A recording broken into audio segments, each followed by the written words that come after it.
Hey guys, this is Garrett Wong, also known as Ensign Harry Kim from Star Trek Voyager, and you're watching Astronomy Live. T minus 10, 9, 8, 7, 6, 5, 4, 3, 2, 1, 0. Stop.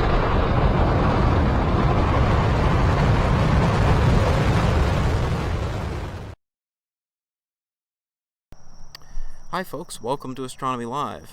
Tonight, I'm once again going to be tracking Comet C2019Y4 Atlas. Right now I'm calibrating the autoguider, and once that's done we will move on to the Comet.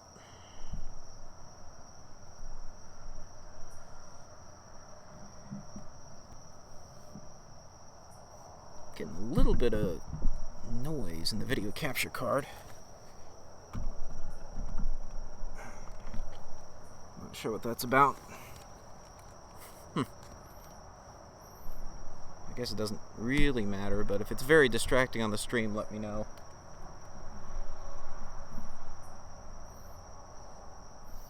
I can try to unplug it and replug it.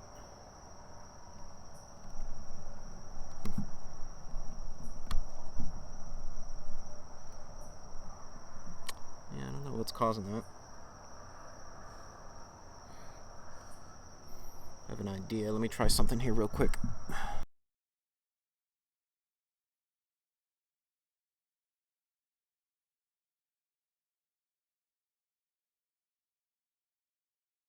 I tried to plug my mic on to a different USB port, thinking maybe it was some interference, but no, it doesn't seem so.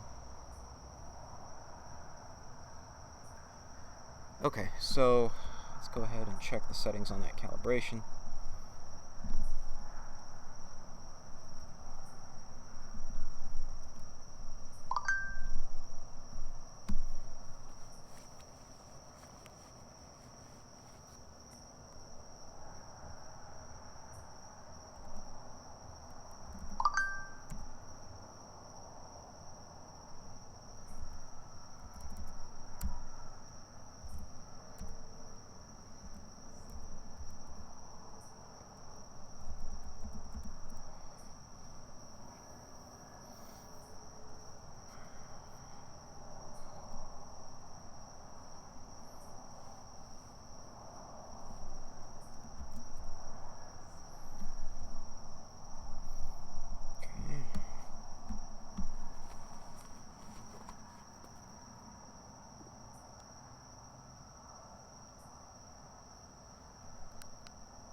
Okay, let's calibrate the adaptive optics unit.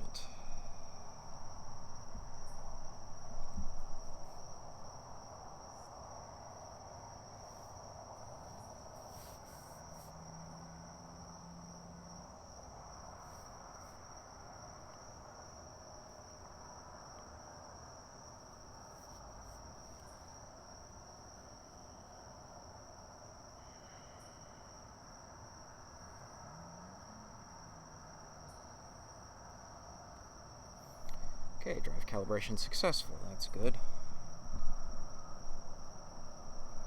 Autoguider will ultimately use the autoguider chip. Okay, let's see if we can get to the Comet now.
Alright.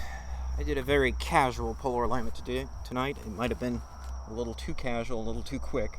So I'm having to do some offsets here to try and make sure I get the Comet's coordinates in there. Okay, let's see if anything shows up in the autoguider like it should. Yes, perfect. Exactly the stars I was expecting to see, exactly where I was expecting to see them. Only because I knew what offsets to give it. Okay, so what we're gonna do is we're gonna move these two stars in the autoguider chip up to the very top of the autoguider window, which will put the comet above the center. The comet is going to travel down through the middle of the image over the course of the evening. So last night, or not last night, a couple nights ago when I did my last webcast, we tracked this comet for a shorter period of time. Today I actually worked on a program to be able to automatically align the images on the comet based on predictions from its orbital elements. This turns out it worked pretty well. I'm quite happy with how well that worked. Let's see, am I going in the right direction? Yeah, let's get it going up this way. Yeah, I'm quite happy with how well that worked, as a matter of fact. So I want to collect some more data, some more images, to be able to stack even more on this comet. So I'll show you the product of the software. Actually, the thumbnail image comes from that software aligning those images on the comet. And the way it works is it's based on the astrometry, so I run the images through astrometry.net's software. I actually run that locally on my machine, so I can just batch process all 50 images at once. And then my program then takes the orbital elements of the comet, which are put into a text file. You specify the text file in the command line. You specify your observer location, latitude and longitude. And then it looks at the timestamp in the header data of the FITS file and says, okay, here's where the comet should have been. It's not so concerned about the absolute position, it's concerned about the relative position, because what it does is it goes image to image, and it looks at how the comet's motion should have changed over time. And it basically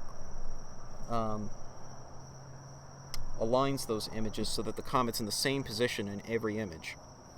And then it can just get loaded into Deep Sky Stacker. Well, Deep Sky Stacker does have its own function for tracking comets, but it doesn't always work so well. If it doesn't detect the nucleus of the comet, it basically won't let you align on the comet. So, let's see here. I want to move this a little further that way, don't I? Yeah, I do. Okay, I want to move it further to the west.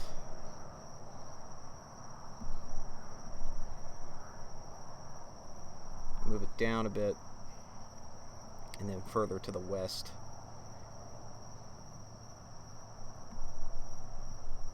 Just so we can get the positioning. I'm basically positioning the comet according to where Sky Safari Pro says it will be, based on where I actually see these two guide stars. I'm only going to use one of the two guide stars, of course, the brighter one. And that's a magnitude 7.7 star HD 78274.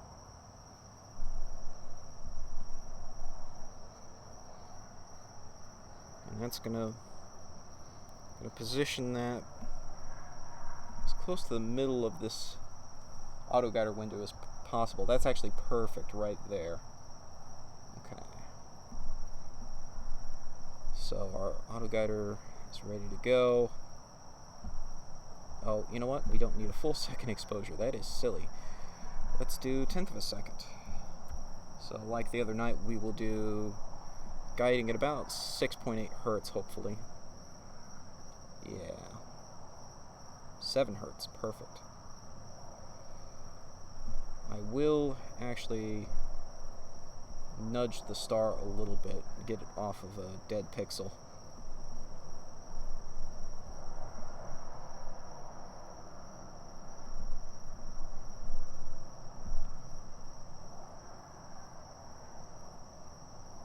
Okay, that didn't help. It put it right back where it had been. Alright, let's try this one more time.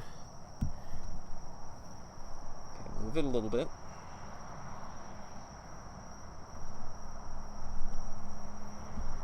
Okay.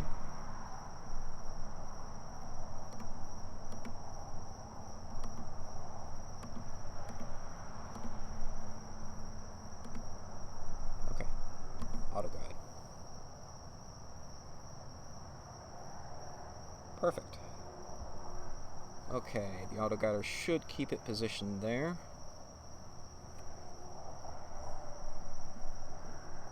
Now we will engage auto saving. Do 2-minute exposures like the other night. This time I do have the focal reducer on there, so I will have to watch for cable pinch. The camera is oriented 45 degrees from where it had been. Hopefully that allows the cables to sort of not get pinched, but we'll see. I did have to abort a slew earlier when they started getting pinched around this declination, so it is a concern. At the moment, we're not near the meridian, so the camera is raised up off the mount, well, off the wedge. But as we approach the meridian, the camera will approach the wedge, and those cables coming off the camera are going to be a bit of a concern. I'm going to have to just keep an eye on it. So, yeah, so the program automatically aligns the images based on the orbital elements of the comet, so you don't have to manually find the comet in each of the pictures and tell Deep Sky Stacker, here's the comet. That's kind of what you have to do normally.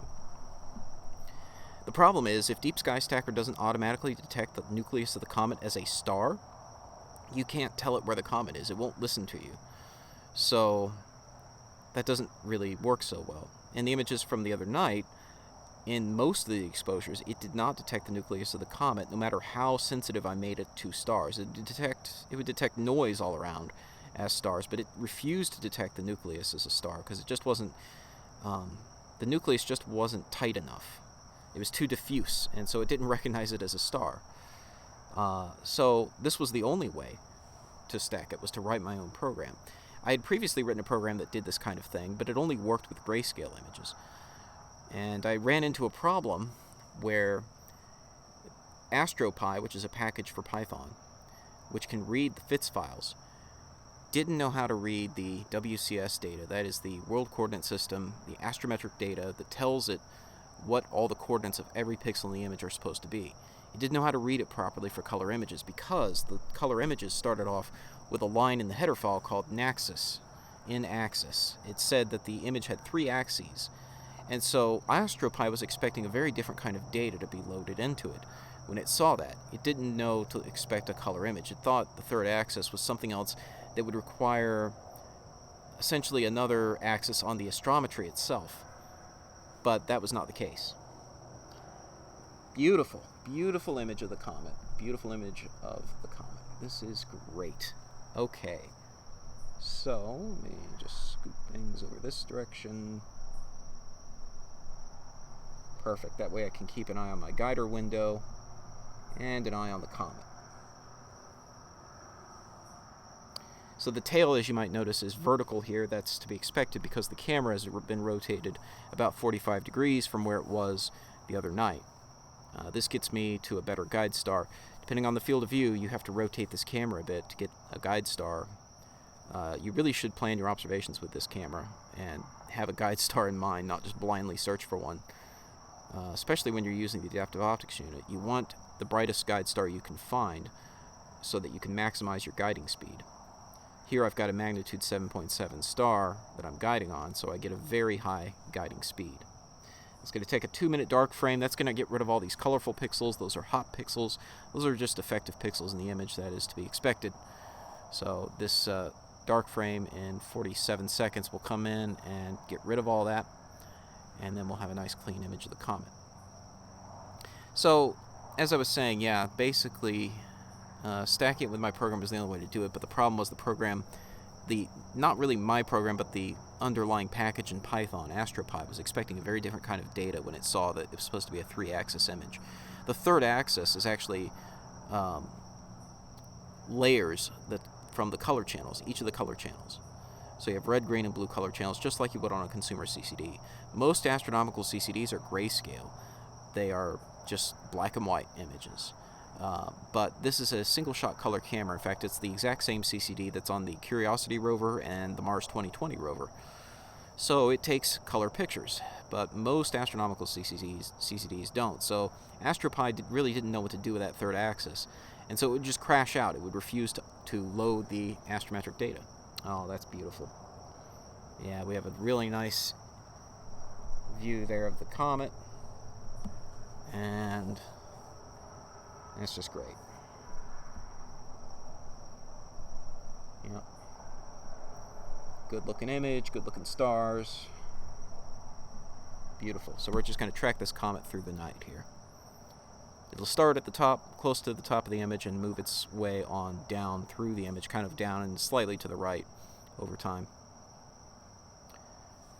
So basically, the way I solved this today was after loading the file, but before loading the astrometric data, I threw in an intermediary step where I overrode the header data, not on the file itself, but in the internal memory of the file in Python, and told it, no, there's only two axes. I basically lied to it and told it to ignore the third axis. That fixed it. That completely fixed it, because then it wasn't looking for a third axis in the astrometry. There's only two axes that the astrometry is done on, right ascension and declination, the x and y axis in the image. So the third axis is nonsensical. That's just the color channels. But really, it's basically like three of the same image. They're just in different colors, red, green, and blue. But the astrometry applies the same to each of them. It doesn't matter that it's red or green or blue. The coordinates in those pixels are the same. So once I fixed that problem, it worked, and now it aligns the images properly based on the orbital elements of the comet, and it produces beautiful pictures. So let me see. I'm going to load up a picture from last night, or not last night, I keep saying last night, but the last webcast a couple nights ago.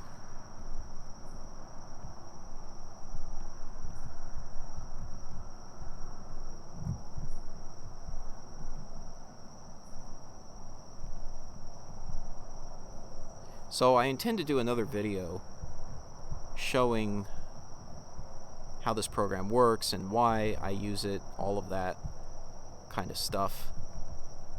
But that won't be for, well, at least until tomorrow. We'll see how late I stay up tonight. It might not be for a while, but I do intend to do a video on that and also release the program for anyone else who might find it useful.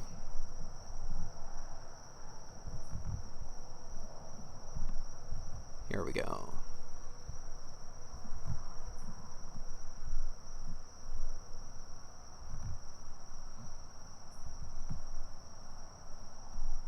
So there we go. There's the image from the last webcast stacked and aligned on the comet. The stars are streaking by in the background, and you can see the comet nice and bright there, real clean compared to the live images, of course. And you remember how, if any of you saw that last webcast, you might remember how it passed right behind or right in front of a star, and you can see that star streaking behind the comet there, just as we saw during the webcast. So this is just straight up stacked from aligning these images on the comet and then stacking them together. You can also do a little fun processing where you, let's see if I can get the other image, where you not only align on the comet, but you do two stacks. You do a stack where you've aligned on the comet like that and let the stars streak by. And really what you do is you do a median kappa sigma, which is a mode in Deep Sky Stacker that will remove anything that changes from image to image.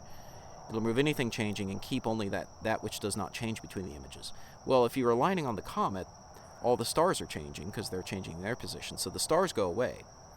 And you end up with an image that has no stars, just the comet. So that's what this looks like. I'll show you that. So there you go, just the comet. The stars all go away. They often process Hubble pictures of comets this way. If you see the Hubble Space Telescope release pictures of comets, oftentimes you'll see no stars or galaxies in the background, with rare exceptions, And this is basically how they're doing that. They're stacking it in such a way that anything changing is removed and only that which stays the same is kept, and that is the comet. So you could do a stack like that, and then you do a stack where you align on the stars, but again, remove anything changing. In that case, it removes the comet, and you layer those two together. And you end up with a picture where the stars are effectively frozen, and the comet is effectively frozen, and it looks like it's just a single moment in time, where you have a nice picture of the comet. So that's what that looks like. So here I've layered on the last pictures I showed you onto the picture I stacked of the stars, where the stars are aligned, the comet is removed, and add on top of that the comet where the stars are removed. And you add those two together and you get this nice picture where the stars don't appear to be streaking and neither does the comet. Deep Sky Stacker has its own built-in function that's supposed to do that, but I found it doesn't work all that well. I found it's better to just do it myself. And again, part of that may come down to how it aligns on the comet. I think more of it just has to do with how it's doing the median kappas during the stacking of that process. It's just not as good as just doing it yourself, I think. But whatever the reason, that one came out pretty darn good, I'd say. So hopefully we'll get a nice picture like that tonight, and also a longer time lapse of the comet's motion, which I'll put into a separate video.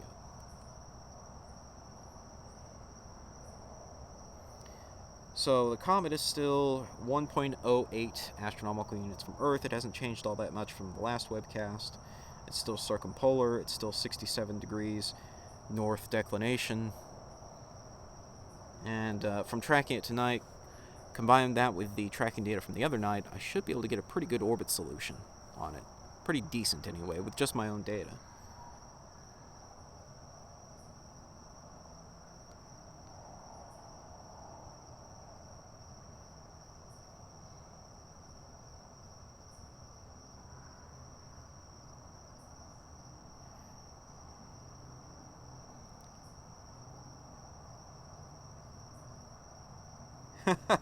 Okay, so I'm going through the chat now. Sorry, it took me a while to get to the chat, but we've been getting all this ready.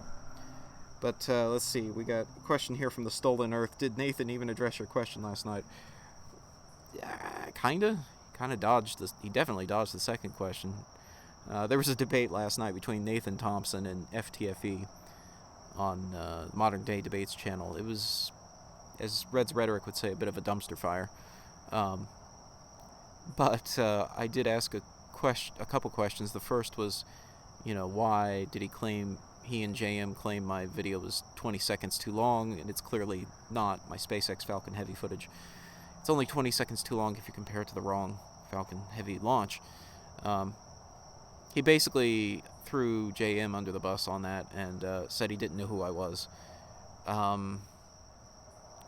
That's funny, because if he didn't know who I was, then why was he addressing my video? I don't know. It's whatever.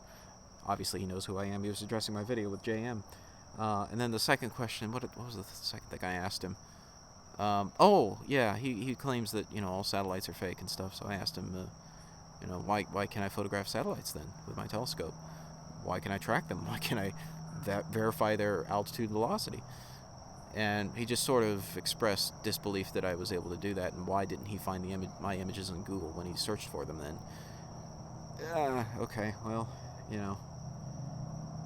guess he didn't look hard enough, I guess.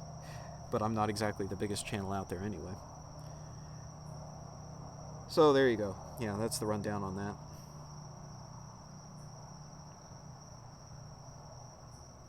Yeah, we got over 100 people tonight watching. I think Everyday Astronaut brought me some new viewers the other night when he tweeted out my last webcast, and I'm guessing I probably have a lot of returning visitors from that webcast. So anyone who's coming over here from Everyday Astronaut, please welcome, and think about subscribing if you want to see more webcasts like this. I try to follow the latest astronomy events, comets, and things like this, especially when it's nice and clear like it is tonight.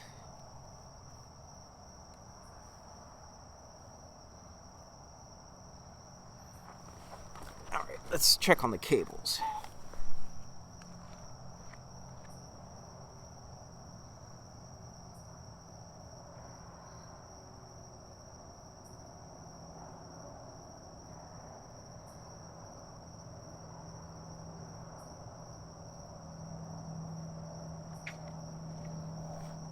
Okay, I think the way the camera is approaching the wedge, which I might have shaken the camera a little bit just now in checking on it. But so if this image comes out a little shaky, that's why.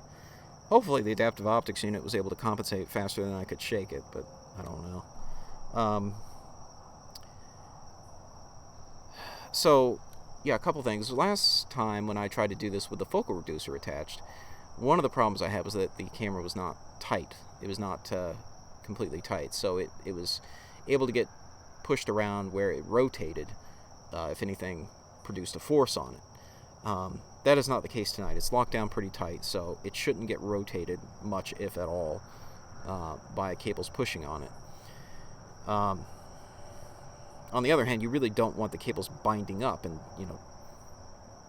basically grinding the gears on the telescope. But the way the camera is going to approach the wedge, I think the cables are going to get pushed sort of up and out of the way where they're not really getting pinched, but we'll see. That power cable that goes into this camera is pretty darn thick and very stiff. If any of you guys have like an Xbox and you see the really big power brick that goes to your Xbox, that's kind of what goes to this camera. This camera sucks some serious power. It really is a beast, and it's quite a high-powered device. And so it's got this really thick cable that goes into the back of the camera, much like your Xbox or your PlayStation, I guess, or whatever. And that doesn't really like to give very much. So hopefully that doesn't create a problem as we go through the night. I'd say we have at least another hour until it gets to the point where those cables are going to start to get brushed by the top of the tripod and the wedge.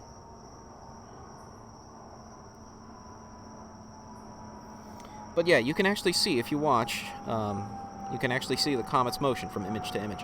Even though I've reduced the effective magnification here by using a focal reducer, you can still see the motion of the comet pretty much in every single image. It's a nearly parabolic comet at like 0.999 eccentricity, so it's traveling pretty fast.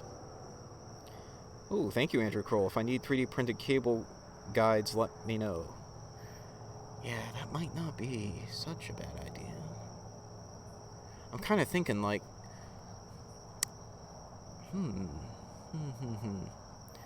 I do have an extra back plate I could send you. Because the back plate on this camera has a grill. And that is, I think, for thermal purposes to some extent. It's got air vents on the sides and it's got a grill on the back. You could put like I could just use something as simple as a zip tie probably. But you could probably route the cable through the grill. The problem with the zip tie, though, is you'd have to do it every time that you set the camera up. And that wouldn't really be ideal. I guess you kind of want, one of those plastic doohickeys that sort of ties, holds onto cables and just wraps around itself, and then you unbind it to let the cable free. Because you got to be able to remove the cable when it's all said and done at the end of the night. But yeah, that would be nice to have a cable guide on the back of the camera to sort of lift the cable up and away from the bottom of the camera so that it's not touching anything down there. But it is a really thick cable and it doesn't like to be bent. I don't want to bend it too hard. That might break a connection or something. That wouldn't be good.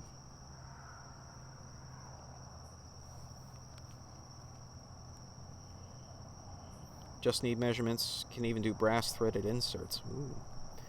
Wow, it's fancy. Thanks, Andrew. I'll consider that and think about how maybe we could do something.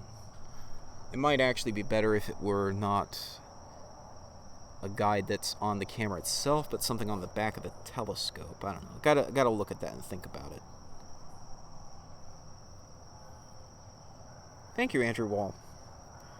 From South Australia. Well, I think after this comet passes closest to the sun, you guys down in Australia will have a better view of it than us up here in the northern hemisphere. This comet is quite inclined to the ecliptic. I think it's 45 degrees inclination, and it's going to go south of the ecliptic after perihelion, so it'll be a southern hemisphere target after that point. Hey, NA. And a super chat from SlickX666. £2, is it? For cable management. Thank you very much.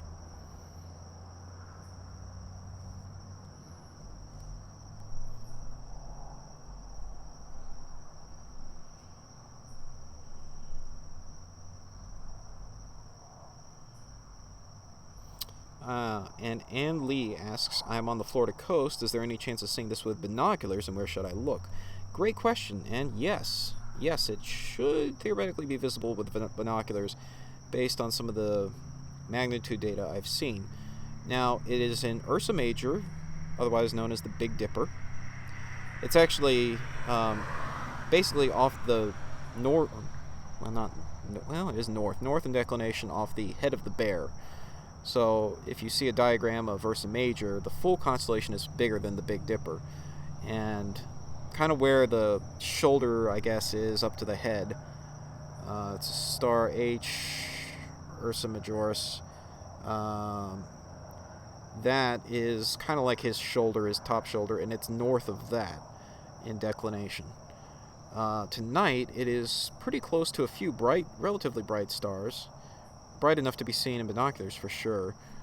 Sigma 2 Ursa Majoris is close by, as well as Rho Ursa Majoris. And so the comet forms a bit of a triangle with those two stars. Well, of course, any 3 points forms a triangle, but it is not quite an equilateral triangle. Not really. It's kind of oblong, but you have a straight line sort of between Sigma 2 Ursa Majoris and Rho Ursa Majoris, and then you have this comet directly between those two and off to the side from them. The guide star I'm using is also, of course, close by, HD 78274, and the easiest way to do this, of course, would just be print your own sky charts. Heavensabove.com usually tracks the latest bright comets. I bet they probably have charts for this one.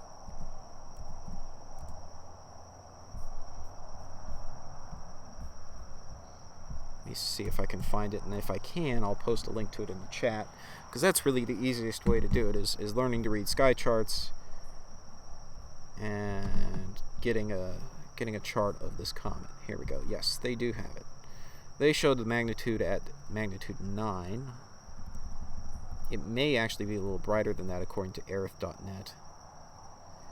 They don't label their stars on their sky chart, but it's not like they're going to have labels on them when you're looking at them in the binoculars. But you can see the triangle kind of squashed a bit, but you can see what I was talking about there. There's like 3 bright stars in their own little triangle, and then the long edge of it forms a base of another triangle with the comet on the Fine Finder chart. So let me copy this link and throw that in the chat.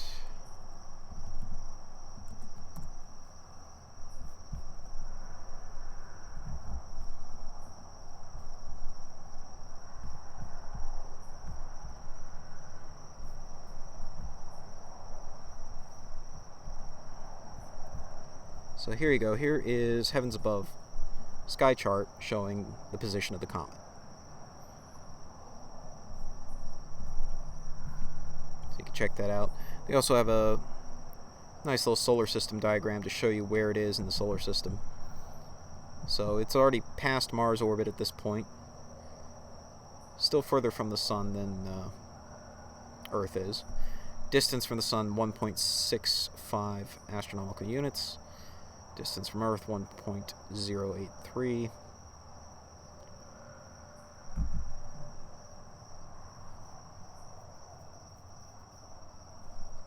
So there you go.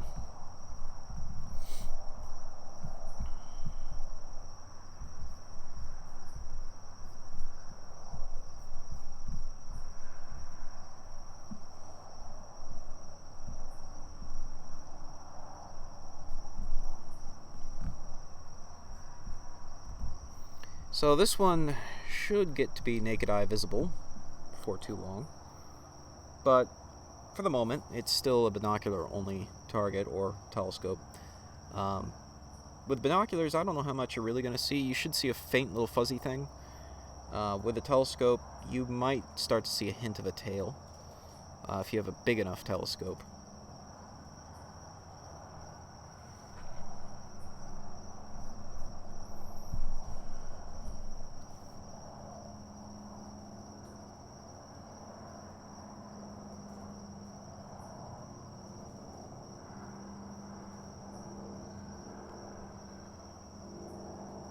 I hear something scurrying around in the bushes. Sounds like it's over by the trash can, and so I bet the raccoons have come to see what I left for them.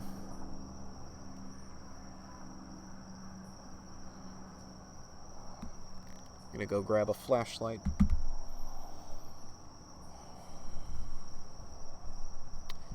And I'll be back in just a few.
All music tonight is provided by Stellar Drone. This particular song, let's see, is that right? Yes, A Moment of Stillness from the album by the same name.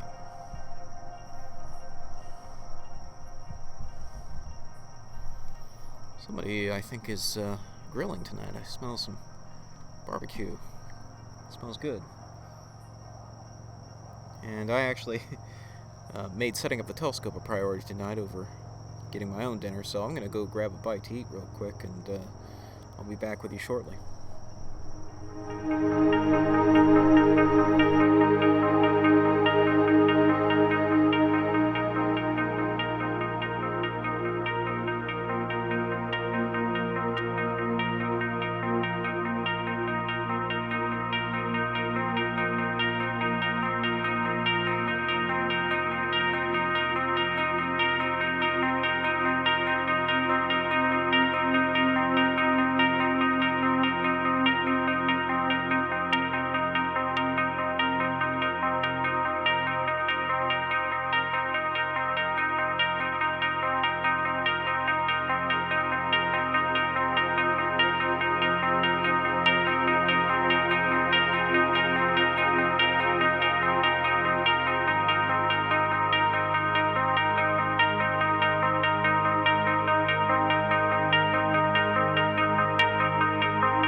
So on my way to get dinner, I was actually stunned looking at the screen and realizing we're picking up a couple of very faint galaxies here, actually, even in these brief 2-minute exposures. The reason I do 2 minutes, by the way, is so I don't overdo motion blur on the comet, because the comet is moving, as you can see, from image to image, and you don't want to get a motion blurred comet at the end. You want the comet to look nice. So, looking at my sky chart on Sky Safari Pro, I was able to identify this right here where the cursor is pointing. This is not a star, this is a galaxy. A very distant galaxy, a very faint, small, distant galaxy. This is PGC, not NGC, PGC 2703745. Its visual magnitude is 16.62, and yet it shows up quite nicely in these images, so we're getting really good transparency tonight in the sky, being able to pick up pretty dim objects quite easily. That is really nice there. So that's actually a galaxy. There is another one that I was kind of able to see. It's much harder to see. It's down here somewhere. I thought I saw it in an earlier image. It's around here, and its magnitude 17.2, even dimmer.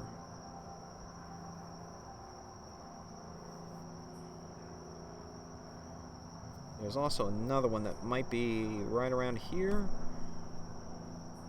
Magnitude 17.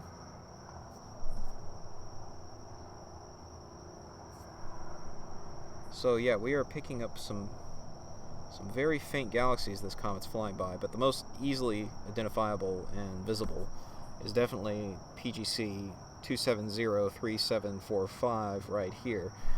Visually, it's not very appealing, I guess. It aesthetically doesn't have a lot going on, but that's not a star. That's a galaxy. Pretty cool. Pretty cool. So yeah, I highly recommend the program, the app, Sky Safari Pro. I'm not getting paid to say that, by the way. I'm not getting any kind of kickback from Sky Safari. But they have a great product, and it's replaced most desktop planetariums for me. I don't need a planetarium program running on my desktop, and I just have it right here on my phone or my tablet.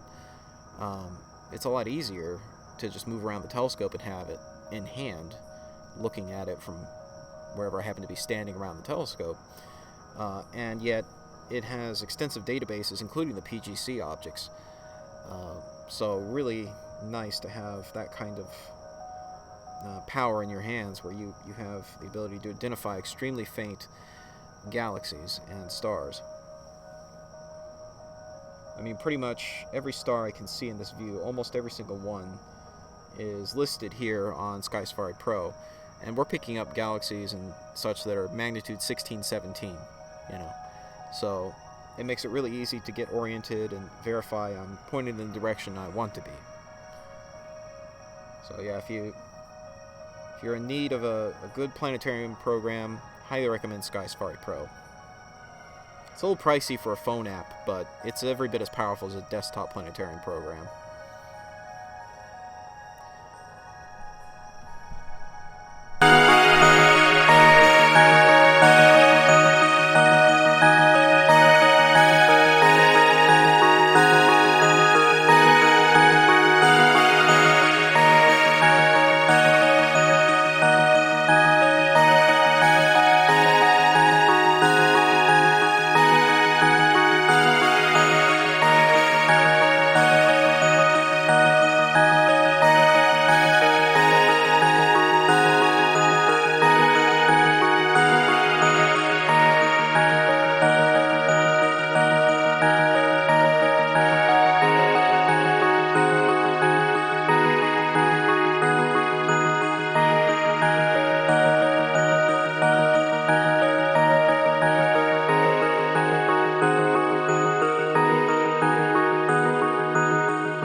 So the power and data cables to the camera are just starting to touch the wedge now, as expected.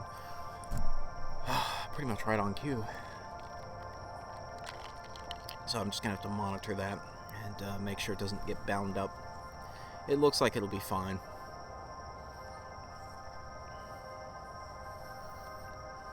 But yeah, everything's going well, it seems. Auto guiding's right on track. Comet's passing right. It's going to pass pretty much right through the middle of the image, as I hoped.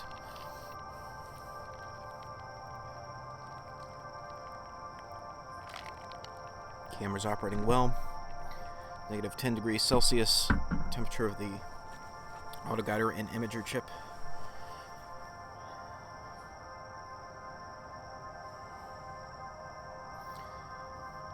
So yeah, this SBIG camera, it's not the latest and greatest, but it gets the job done. And I do much prefer it over, say, a modern SLR camera, even one that's designed for astronomy, for two main reasons. One, it's thermoelectrically cooled, so it holds a set temperature, which is massively helpful. If you know for a fact your dark frame is the same temperature as all your images, the calibration is much better. And number two, it's got a built-in autoguide chip.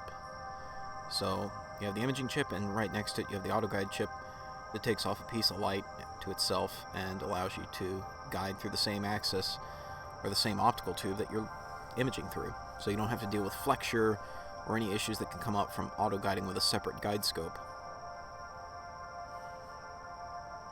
which massively simplifies things.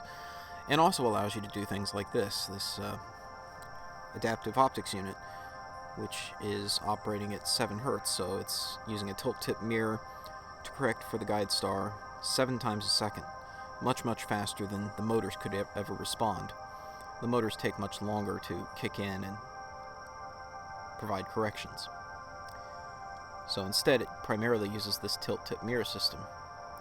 You can see X tilt 28.4%, Y tilt 61.2%.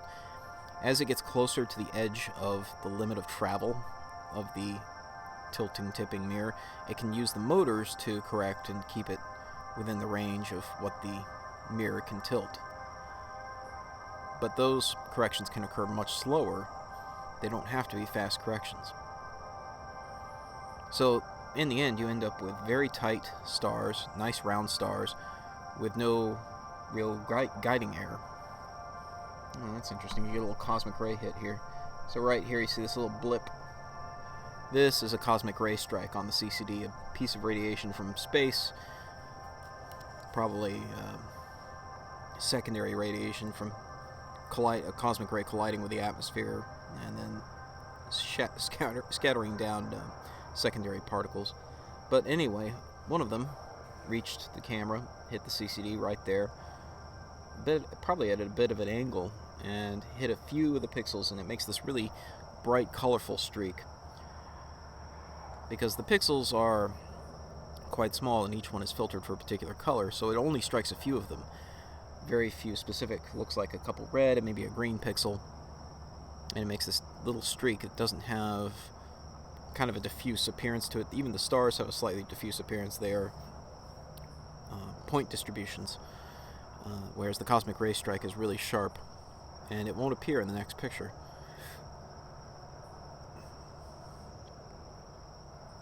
So here comes the next picture, and it's gone. So yeah, you get a little cosmic ray streak there. But yeah, this adaptive optics unit lets this camera work really well, and basically the whole scope punches above its weight class. I mean, I can use this now at the full focal length of the telescope f10, this f10 8-inch Meade Cassegrain, which has a 2-meter focal length. Right now we've got the 0.63 focal reducer on there, but even at the full focal length of the scope, it tracks just fine, which is amazing. Normally it can't, even with the autoguider. It just can't keep up with the slop in the gears. The gears are not perfectly round, they don't perfectly track, unless you have a very expensive telescope mount. This is a relatively inexpensive telescope mount as they go today. even in the amateur market, higher-end telescopes exist. So normally you need a very expensive mount to track the motion of the sky extremely precisely.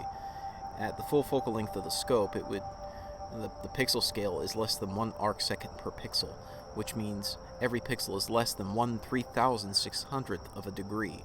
That's how accurately the scope needs to track over many minutes of time, even with a 2-minute exposure. There's no room for error. And even with a focal reducer, there's very little room for error. But with this adaptive optics unit there, I can track these for not just 2, up to 5, even 10 minutes with no detectable drift in the image. Which is something you would normally need to buy a much more expensive mount to get. So, although it doesn't have as much resolution as a modern SLR camera, the images it produces are much higher quality than what I could ever get out of any SLR that I attach to this telescope when it comes to deep space work. So this is my deep space camera, and I love it. Yep, everything seems to be going well. I'm going to go check on those cables again and make sure everything's still cooking along smoothly there without anything getting bound up.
So, I'm taking a picture of the telescope as it's tracking the comet, and I look off in the north, and what do I see?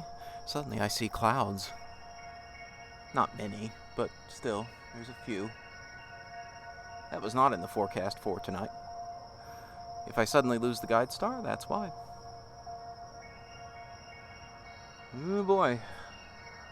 We got more in the east, too, by the look of it. Well, this might not be the all-nighter that I had planned on, but we already did get almost an hour and a half of light, so that's good. We're going on 80 minutes here. But I have a feeling we're about to lose the guide star due to a cloud. We'll see.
So, yeah, we did lose the guide star, and I stopped taking the picture because that picture would have effectively ruined by the clouds.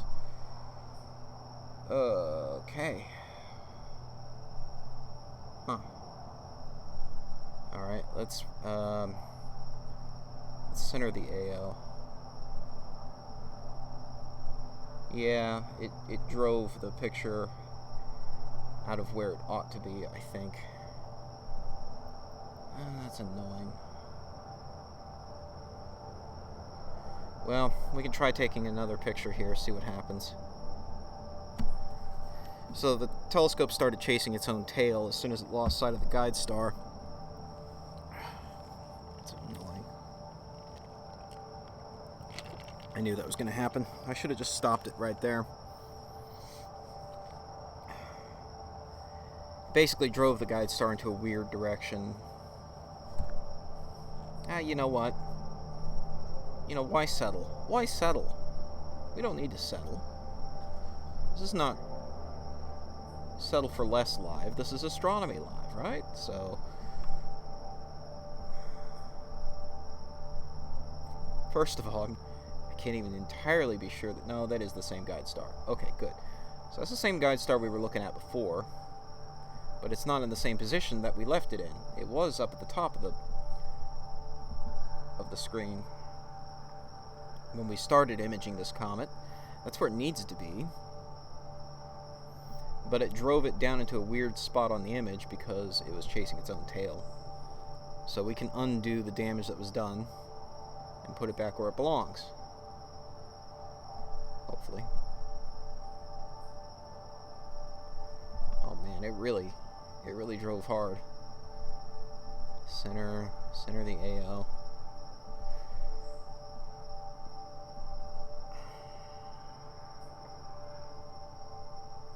Again, we might get interrupted by clouds again. I'm going to keep an eye on the weather here.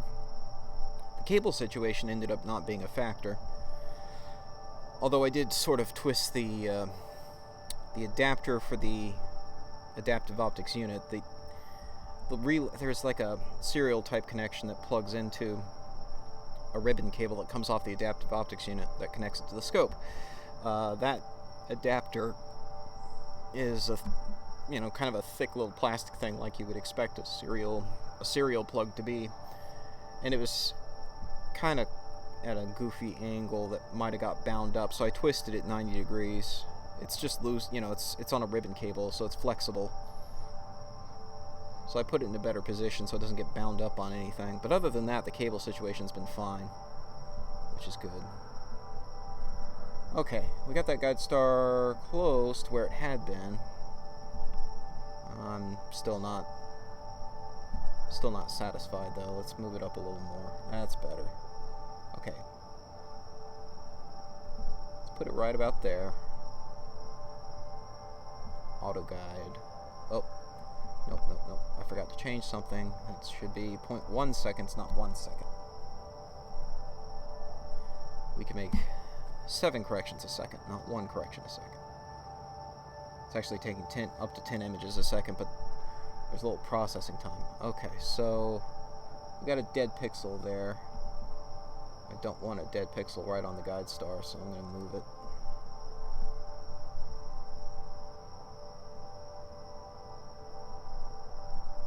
Nope, don't do that. There we go. Hopefully that fixes it. That's better. Okay, let's take a new series of images. So I think we got about 40 images on that first go before the clouds came and ruined everything. Let's see, what's the situation?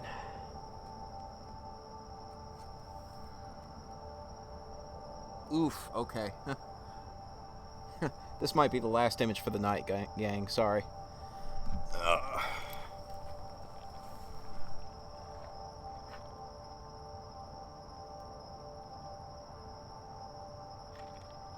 Yeah, this is definitely it.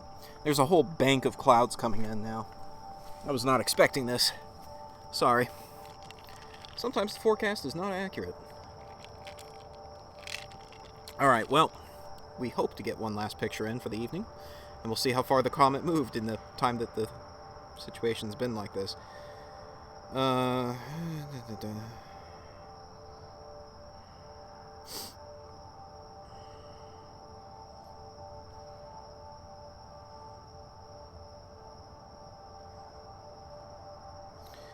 But I did get a cool picture of the scope as it was tracking just now before the clouds came in.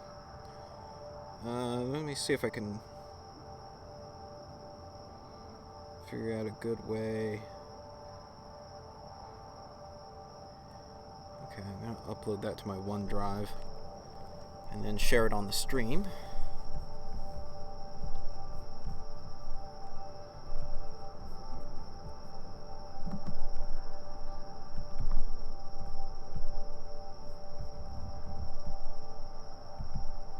This is it. Oh yeah, that's it. That's a beautiful picture. Okay, let's see here. And it's not like a rain front or anything, at least at the moment. The front that's moving in is just clouds, just enough to mess things up, right? So let's see what the story is. Yeah, the whole image shifted a bit because it, like I said, the scope chased its own tail, so we had to reposition the guide star. Let's see if we can get in one more picture before the clouds ruin the whole evening. Okay, why can't I rotate that? I guess I can. Well, okay, that transform, rotate 90 degrees. That's better. Let's shrink this. This is way too... Okay, and we lost the guide star. Okay, so that was it. That's it. It's done. It's done. Okay. Yeah, this is what happens when the clouds come to play. Yeah. Okay. Well, that's the last picture of the comet we're going to get for the evening. Sorry. But we can stack what we got. Although, really, truly, I'll need to do the stacking on my new program.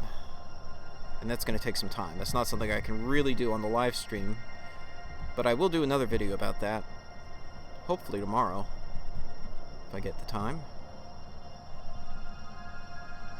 Because I have to astrometrically solve the pictures. I have to run them through astrometry.net software on my desktop in Linux, and then I can align and stack them. So it's not something I can do right away. But anyway, here's a picture of the setup from just a few minutes ago. Now this UFO-looking streak over here, this was an airplane flying overhead. And every time its lights went off, it blinked again, making little light segments in the line. It's actually a pretty high-resolution picture. So you can see there, yeah, there's this airplane streak going through that picture. But yeah, not bad, huh? Pretty little photograph. And this is with my Google Pixel 4. This is with the astrophotography mode on the Google Pixel. It's hard to see, but this is actually, you can see the camera and the adaptive optics unit hanging off the back of the telescope there. You can see the wooden plank with my counterweight system up at the top of the telescope. That's a homemade counterweight system, a lot cheaper than buying a commercial unit, but just as effective. It's basically an electrical junction box with lead fishing weights inside of it. The white scope on the other side of the telescope isn't actually doing anything. It's just the whole counterweight system was balanced with that in place, and so I leave it in place because that's how the telescope stays perfectly balanced. Of course, I can use the white refractor if I need a wide-angle view, but not in use tonight. So yeah, I do have a light dome in that direction, actually. There's a city in that direction. But once you get up over the horizon, it's pretty nice and dark here. You don't have a huge amount of light pollution.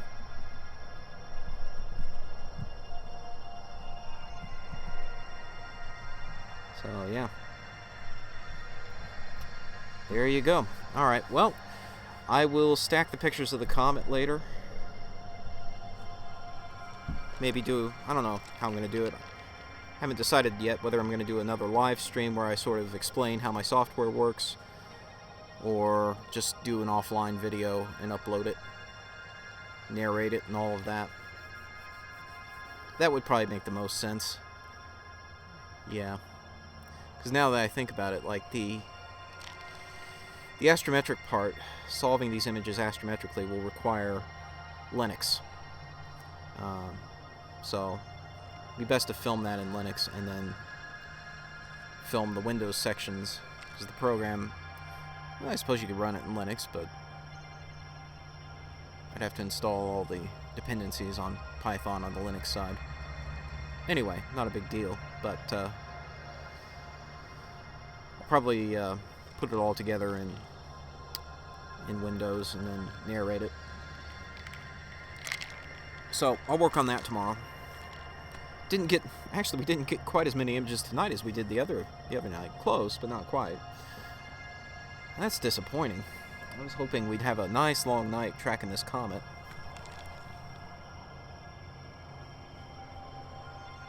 There are gaps in the clouds, but it's what we call sucker holes, because you're a sucker if you go for it. Because, yeah, you might see it for a minute, but then it's going to get hit with another cloud, you're going to lose the guide star, and the image is ruined.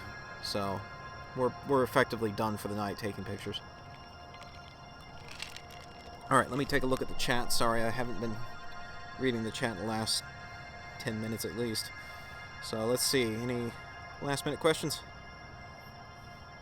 Fine looking rig. Thank you, Renee.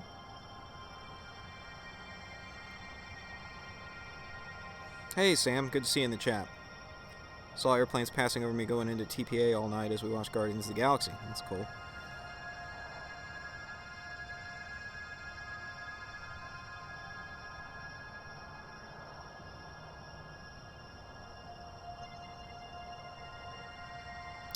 Which star did I use to locate? Sorry, Eric Moyer. I'm just seeing this now, but I see you asked that question like 15 minutes ago. Not sure what you're referring to there, although the guide star, so the guide star that we've been guiding off of all night, I can tell you what that is. If Sky Safari Pro will come back up, thank you. That is HD 78274, which is in the constellation Ursa Major. So that's the guide star that you've seen on the left side of the screen. It was previously in this window when there weren't clouds around. And that's what you saw it tracking. What type of telescope is that? This is an 8-inch LX200 Classic. Pre-AutoStar, pre-GPS. The old Magellan computer system doesn't have GPS. It's the AutoStar, not the AutoStar, it's the LX200 Classic 8-inch Schmidt-Cassegrain. So it's a Schmidt-Cassegrain type of telescope on a fork mount. And it's polar aligned with the Meade standard wedge.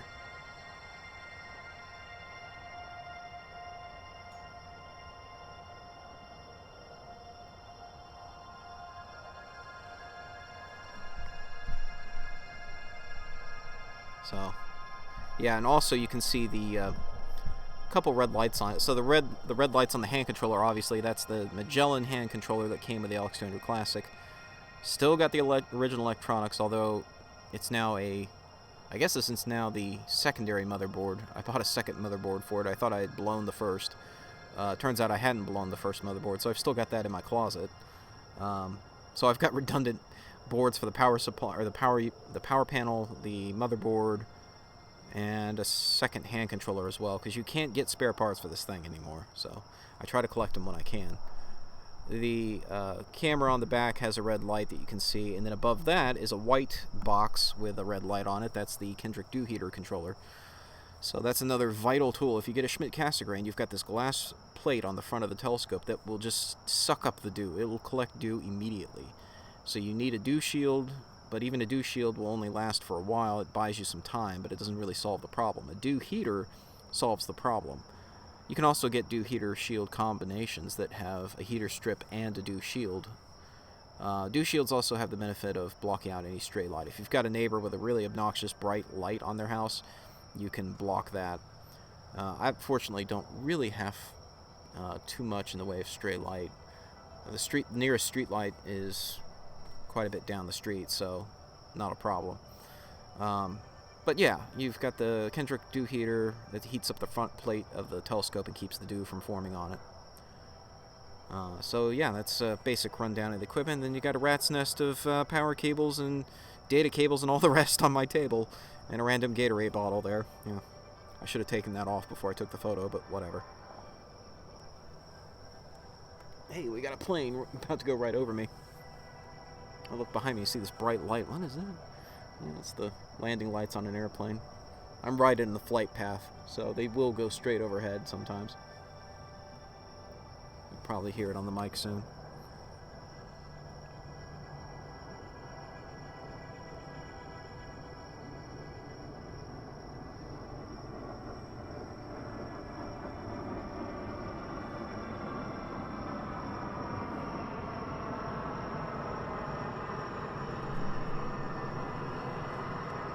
So I don't know if that's coming through on the mic, but yeah. Plane just flew straight overhead.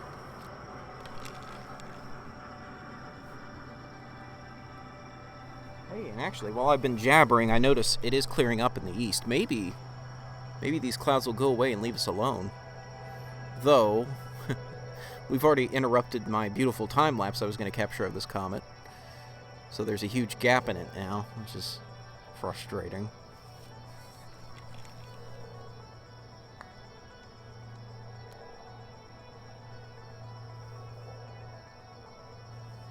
Now, what do you think, guys? Should we give it another few minutes and see if the weather decides to play along after all? Forecast did say it was going to be clear, so we'll see if it plays along. So yeah, while we're waiting, I will comment on the Google Pixel 4. I think it's a fantastic little phone, and the astrophotography mode is actually kind of legit. I did download a mod for it, so I've got this camera PX, and I should probably bookmark this and share it later. I was going to do a video review of this phone, and I've just never got around to making the video. I've got pictures to share, though, pictures taken through the eyepiece of this telescope, and you'd be amazed at what you can actually see, even with just what we call afocal astrophotography, where you're taking pictures through the eyepiece. Now, I use a smartphone adapter, of course, to hold the phone perfectly steady up against the eyepiece. But it will show brighter Messier objects and stuff. You can get decent photos to share with your friends without needing an expensive, dedicated deep space camera like what I actually use. Now, of course, my expensive, dedicated deep space camera could do a much, much better job. However, you know, if you're not really into that and you just want to dip your toes in it, yeah, this phone can show you some things. So if you already have the phone in your pocket, why not get a smartphone adapter, throw it on the eyepiece of your tracking telescope, and you can get some decent shots. I even played around with it with the 4-inch Next Star, and I was able to get a picture of the Ring Nebula through the eyepiece. And that's not an expensive telescope. That's a $400 telescope. It costs less than the phone, significantly less than the phone. So you can play around with it and have some fun with it on the cheap, really. And don't get me started on the whole EV scope, unistellar, all that kind of stuff. Yeah. They started following me on Twitter. That was a little creepy. Because I didn't follow them, but I made a comment that was maybe kind of knocking their product, and suddenly they start following me on Twitter. Okay. Cool. It's not like they're keeping tabs on me or anything, right? So yeah, that was a little disconcerting.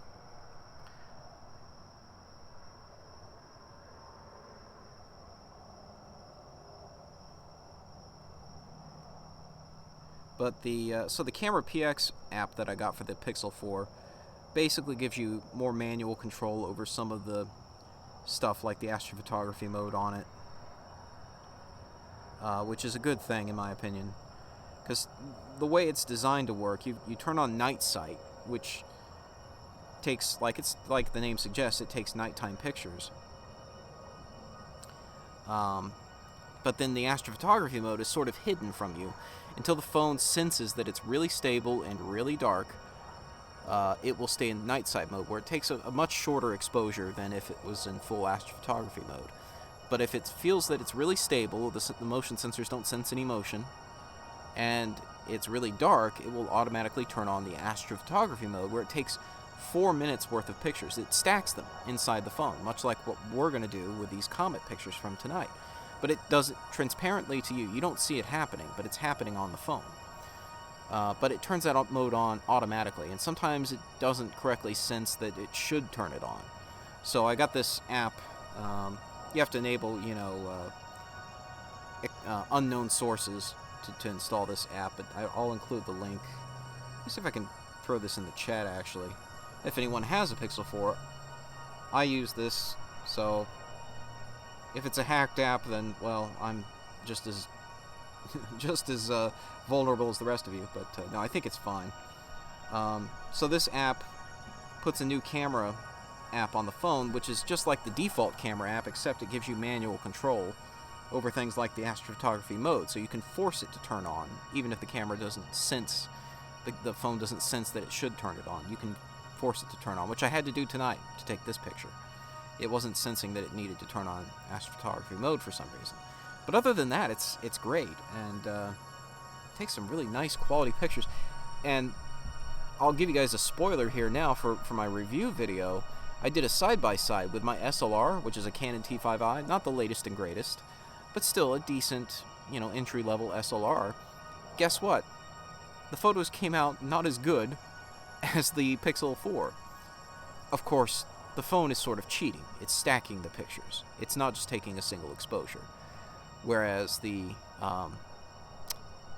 SLR is just taking a single exposure and looking at it.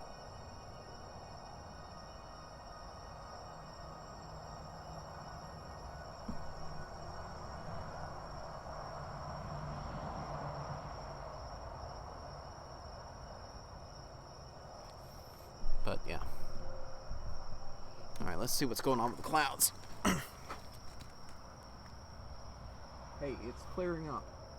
It's clearing up. I think we can resume our look at this comet. Let's go for it. Alright, turn off that image. Alright, now we're going to have to go find that guide star again, unfortunately. Alright, good. It's still near to where it should be.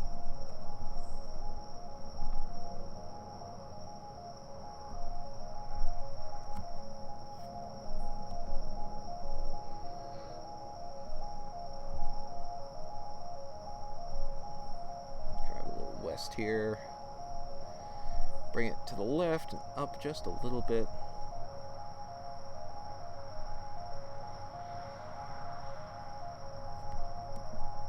Okay, start auto guiding.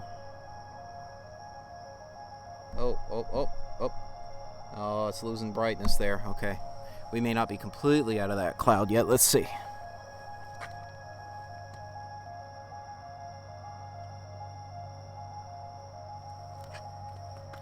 I think we may have been on the tail end of the cloud.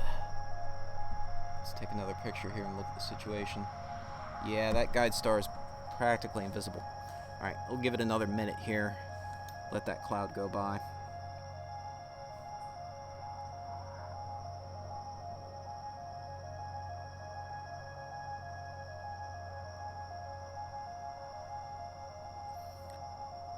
Stolen Earth asks, what's the best app for a phone? I got Sky Portal.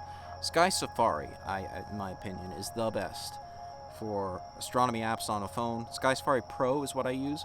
If you're not a power user, you're not taking these kinds of deep space photos with a high power telescope, you don't necessarily need the full Pro version. But for me, I do. I even opted to buy an additional database for it, the Gaia database. That was an in-app purchase. I could also add the PGC extension, adds another 3 million galaxies. Like the galaxy we were looking at earlier, this one here is a PGC, but I could extend that catalog with another 3 million galaxies for $349. Could add Apollo missions data, 3D models and trajectories of the Apollo missions for $1.99. You can get all these little add-ons. I bought the Gaia extension database. The PGC extension database, not super useful for me. I mean, I can see some of the PGCs, like this one here, that are already in the database that I have. Extending it to even fainter ones, I'm not really going to go for those. Even my telescope, it's not going to show much of those. But still, the ability to add all these Gaia stars really, really helps. So it shows me stars down to, magnitude 17, whatever, 16, 17. Basically the limit of what my telescope can show in these 2-minute exposures, for example. And so it really helps me line up my shots, because I can easily see all the stars that should be in the photo and where they should be based on how I want to frame the shot. So really, really, really useful program. And again, I'm not getting kickbacks from them. I have no ad affiliation with Sky Safari people. Southern Stars, I think, is the company. But hey, if you're watching, Hook me up, man. I'll shill for your product any day. It's a good product. It's legitimately a good product. Can't say enough good things about it, because it has made the day for me on some cases. Like, if I see a comet like this and I know it's going to go by a galaxy, maybe not a super bright galaxy, but some, obscure NGC number, I might need to reframe the shot a little bit to get that. And I will, because I'm looking at the phone and I'm seeing the shot and I'm lining it up. And you can set up custom reticles, or custom fields of view for your telescope and eyepieces and cameras. Okay, I'm gonna go ahead and start taking pictures. Okay, taking pictures. We're live at 5 again. So, yeah, I've got custom fields of view set up that show exactly the field of view of this camera configuration, with the focal reducer, the adaptive optics unit, and both the guide scope, not the guide scope, sorry, the auto guider field of view and the main imager field of view. So I can see both of those and how they're offset from each other and how I need to line up the shot in order to get a bright guide star in the view. And even how I need to line up the bright guide star in the auto guider window to maximize my view of whatever it is I'm trying to actually photograph, like this comet. So it's a very vital tool. I use it every single time I go out here and do deep space imaging like this. So yeah, there's going to be a huge gap in my time lapse now. Doggone clouds. Hopefully we don't get more clouds. But it looks like it's clear in the east, and that's where all these clouds were coming from.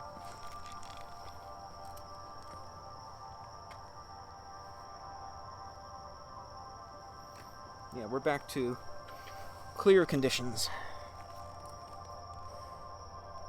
So even though there's going to be a gap in the time lapse now, I don't know how I'm going to handle that. I mean, I guess I could just throw in a card that says, "Hey, clouds came. What are you going to do about it?" And then suddenly it's a new section of time lapse, because otherwise the comet's position is going to appear to jump real severely between one frame to the next, because we had this downtime.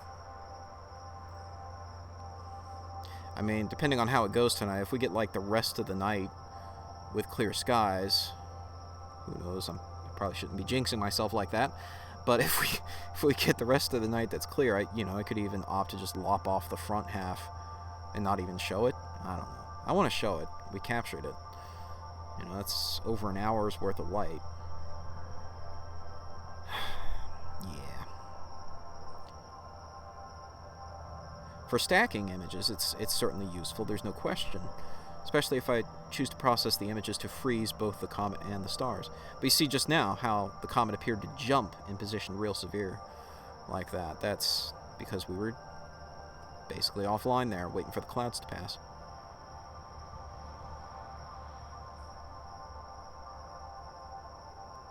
And a lot of guys will just leave that in there, especially if they do like a star streak thing where you can see the streaks and there will be a gap in the streaks. Well, oftentimes that gap's because, clouds came and blocked the stars for a period of time. But, I don't know, I guess I'm OCD. I don't want to have that gap in there.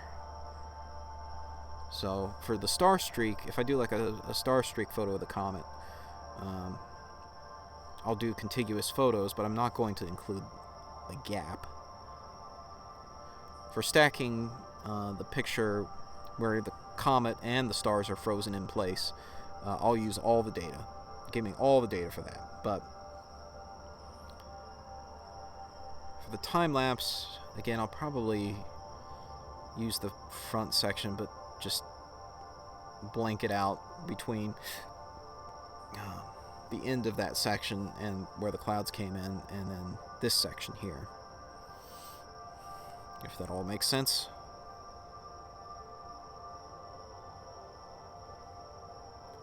Oh, Skysfire 6 Pro is on sale for $19.99. How handy. Thank you, Scott Mayer. I should have looked that up, but yeah, that's good to see. That's a great price for that. I paid way more than that. I think I paid like $50, somewhere in that range. It might have been 40 or 50 bucks I paid for this, so...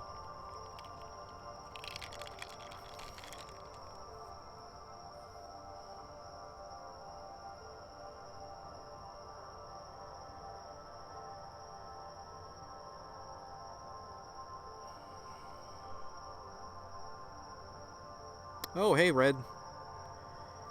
Ah, bad news. Not going to the Atlas 5551. Aw, you need a hug.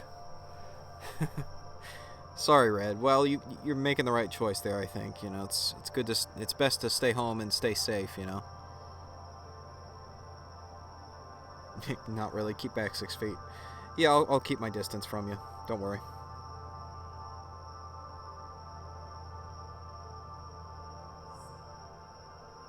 Oh, Stolen Earth, you're not feeling that good? Wash your hands. Sanitize. Don't cough on people. It's a real serious bug.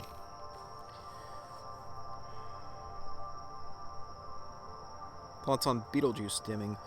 Well, I've heard it said that it's due to dust, I guess, being let off by the star, or around the star. The star is in its late stages of life, so it's not unexpected. It does go through these dimming periods. This one's been quite severe, of course, but I think astronomers think they have a good hold on why it's happening. I don't think it means it's going to explode immediately, but, you know, sometime in the next few thousand years, probably, maybe the next million years. I think it's probably, what do they say, sooner than that, I don't know, but probably not our lifetimes. It'd be cool if it did in our lifetime, so we could see it. I would love to see Betelgeuse go supernova, but not holding my breath on getting to witness that. You can still see Sirius in the west. Betelgeuse is kind of in the trees at this point. Yeah, it's definitely hanging out in the trees for me at this point in the west. Oh, it's recovering now, Andrew? Yeah, I'm not surprised. Like I said, I didn't think it was gonna go supernova right now, but it was cool to see how dim it got. I noticed that even in pictures I was taking with this, again, Pixel 4, you could notice a difference in the pictures from 1 month to the next.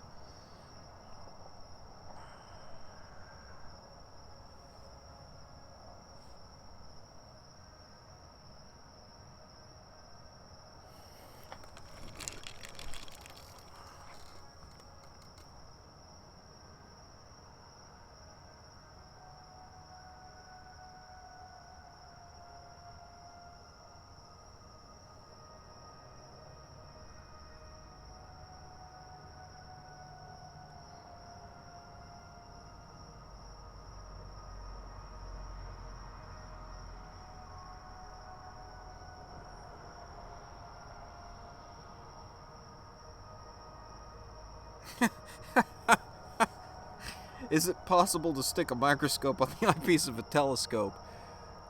I guess, depending on the design of the microscope, you're probably just going to be staring at scratches in the glass of the eyepiece at that point. I mean, here's the thing: you can swap out the eyepiece on a telescope and go to a higher magnification all you like. You can keep jumping up the magnification of the telescope, but past a certain point, you're not going to see any additional detail. There's a limit to the useful magnification of a telescope, which is dependent on the size of the telescope, particularly the aperture, the width of the telescope. The length of the telescope, the focal length, drives the magnification, but so does the eyepiece you put in the telescope. You can keep increasing the magnification. You can throw on Barlow lenses to double or triple the magnification, but past a certain point, it's useless. You're just magnifying a fuzzy image. So this is why when you look at these store-bought telescopes that make a point to advertise their magnification, that's a scam. That's always a scam. That's a red flag right there. It's a cheap, poorly made telescope because they're having to rely on promoting how much magnification comes in the box with the eyepieces they're giving you. The dirty little secret is you're not going to want to use the highest magnification they advertised. It's going to be garbage. It's going to look like a fuzzy nothing, whatever you're pointing at. Those are usually small 60, 70 millimeter scopes, and they'll advertise like 400 magnification, 500 magnification. Are you kidding? I hardly ever use that on my... I don't even use 400 magnification on my scope. And it's way bigger. You're not going to use that with, you know, this little Walmart telescope. It's just not going to be useful. And they give you... And so, in order to have truth in advertising there, they do give you, like, this massive Barlow. It's like a 3x or a 2x. And these tiny little eyepieces that have really small focal lengths, which leads to really large magnifications. And they're useless. You end up using the minimum magnification of that scope.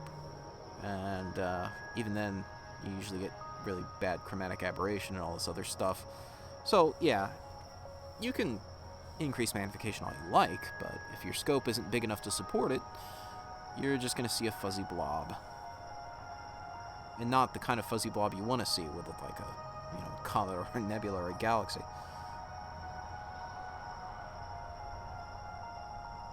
But the P1000 is 125x zoom. Yeah, but at least I will give the P1000 this. It does have a decent size optic. And 125 is not... It's not absurd. But I'm talking like 400, 500 magnification. Sometimes I've seen this on, you know, some of these boxes, these cheap telescopes, especially the off-brand stuff, that they still do this. They advertise the power of the telescope. It's 400x.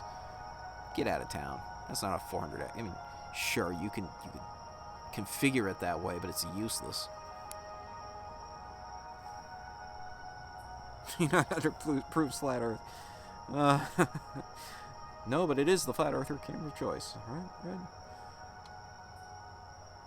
Oh, how's the matrix math working out for that one thing we discussed about the one guy to make people mad? I haven't got there yet. I have been programming today, but it's all been about comet stacking, so that hints the nature of this webcast.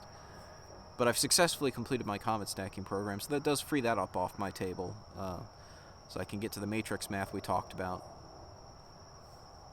Yes, I do need to play around with that. That is next on my hit parade, is improving my rocket tracking software and adding some fun features like the one we talked about. So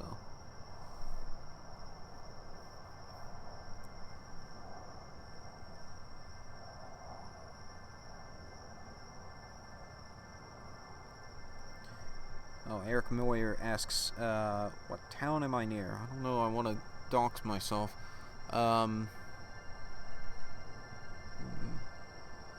Yeah, I'm not going to tell you the closest town. I'll tell you I'm on the Tampa side of things, but I'm not actually near Tampa.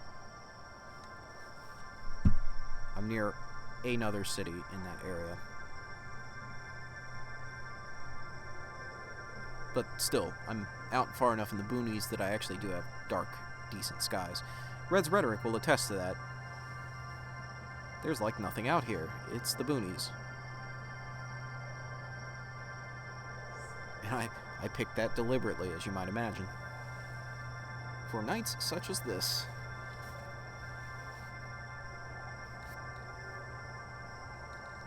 Still clear in the east. All good.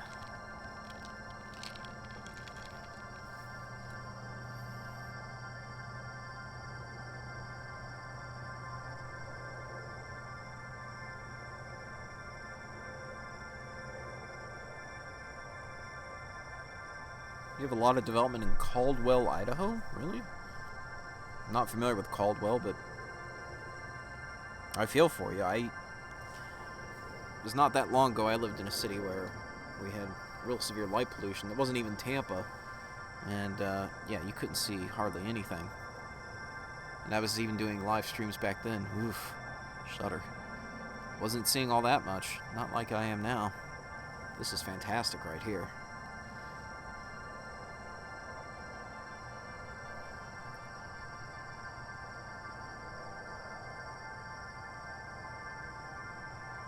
Whiskey Sadie. Town has horrible light pollution. Yeah, most people...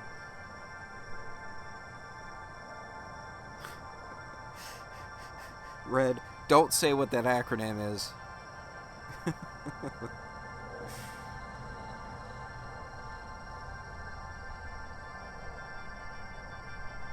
7 frames of meteors over the last hour. They might have been cosmic ray streaks. I was pointing one of those out earlier. doubt they were meteors. As I was setting up, actually, on my first alignment star, I happened to see a satellite pass right by it, Pollux, in the constellation Gemini, one of the Gemini twins. Went right by the star in the eyepiece. Don't know what it was. I wasn't planning on seeing it, but there it was.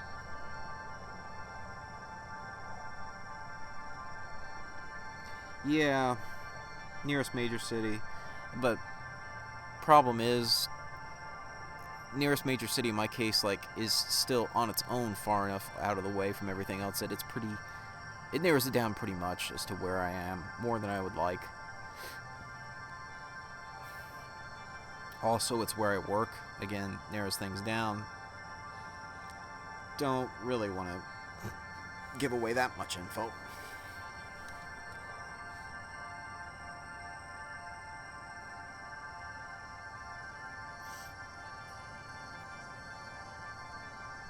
Yeah, 40 years ago at your parents' house you could see Milky Way. Now too much light pollution.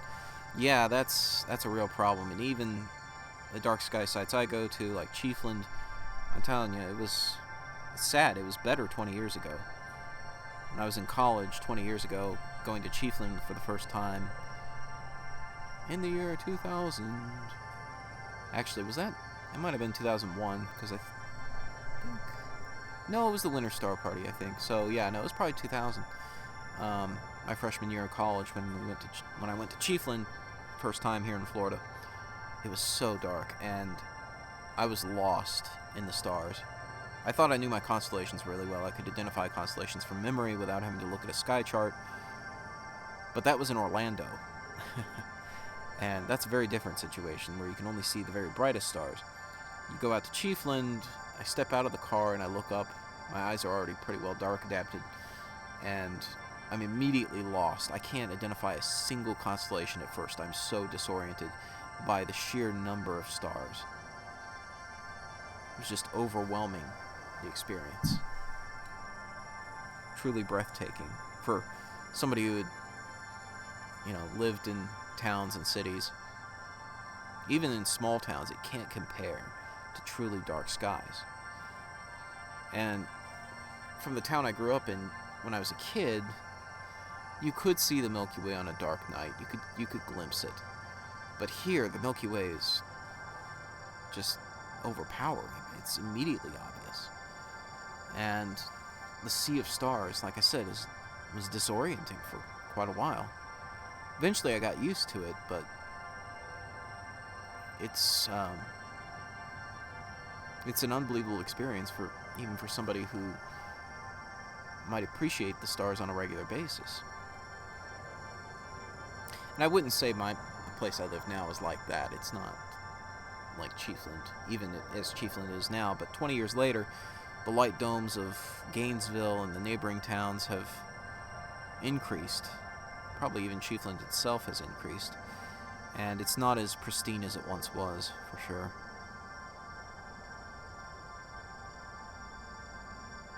It's still better than what you're going to get in the city or a suburb like this. I just hope that where I live now remains clean enough for me to use for years to come. This area is under very, very heavy development, and it does concern me that eventually the light pollution here generated in the town itself will be so severe. This will be a fruitless effort from my own yard, but for now, though, it's still good.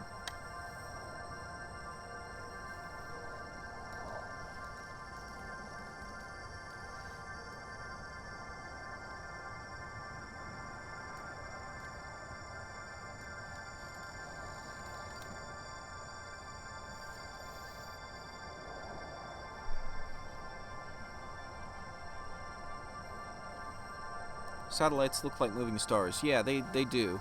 And in these pictures, if we get a satellite, it would be a streak.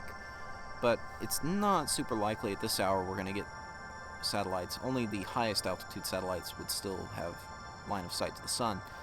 And we're definitely nowhere near looking at the geostationary band. So the only thing that could really come into view are polar satellites looking this far north. you might get something in a geosynchronous but not geostationary orbit that is highly inclined. Maybe some weird Molniya-style satellite orbit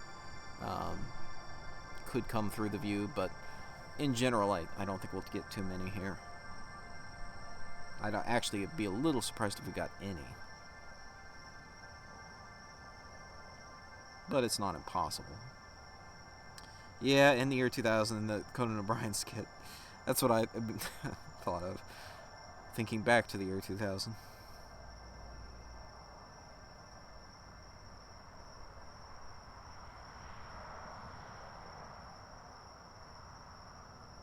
Is the sun going to eat this one too? I hope not. Yeah, I hope not as well. I don't think it will. It seems like a pretty decent comet. I remember Ison being much more of a pain to photograph. Until it got real late in the past before it got eaten by the sun. Or just dissolved and fell apart. But it was not living up to expectations even before it disintegrated. It was pretty obvious, and I saw at least one paper that predicted it would disintegrate, and it did.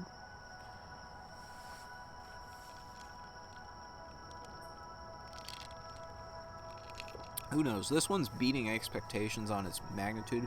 It's brighter than it was originally forecast. That might not be a good thing. That might be a sign that it's getting ready to burst. It's just going to disintegrate. Sometimes what will happen, is you'll have a certain amount of volatiles exposed on the surface of the comet, and it'll outgas a certain amount, but then it'll have a collapse. Part of it will fall inwards or just come apart and expose interior volatiles that make it a lot brighter for a period of time, but it's actually in the process of collapsing and will disintegrate before it reaches its closest point to the sun. But that's, I think, typically a sharper spike than what we're seeing here. I don't know. I want to be optimistic about this one.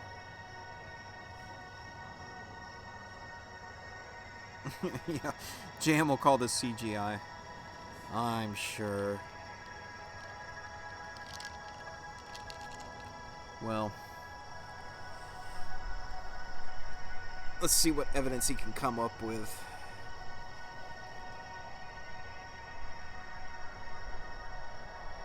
What's the chance it's going to hit us? 0%, exactly right. No, the closest approach distance of this one's going to be over 3/4 of the distance to the sun. No chance it hits us. No chance it even gets that close to us. The minimum orbit intersect distance, the closest our orbits get to each other, is, I think, over half an astronomical unit. So there's not even a chance that we fly through the debris left by it, so that means no meteor showers from this particular comet. Meteor showers are generally caused by us flying through the debris left behind by other comets, but this one will not give us a meteor shower, so. Is the Comet supposed to have a larger diameter than Jupiter? Yes, I believe so.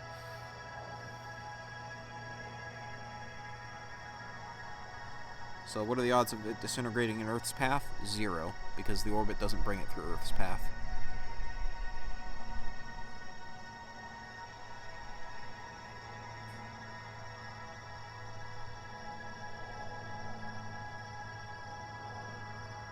JM in evidence, yeah. JM is not one for actually presenting much in the way of evidence.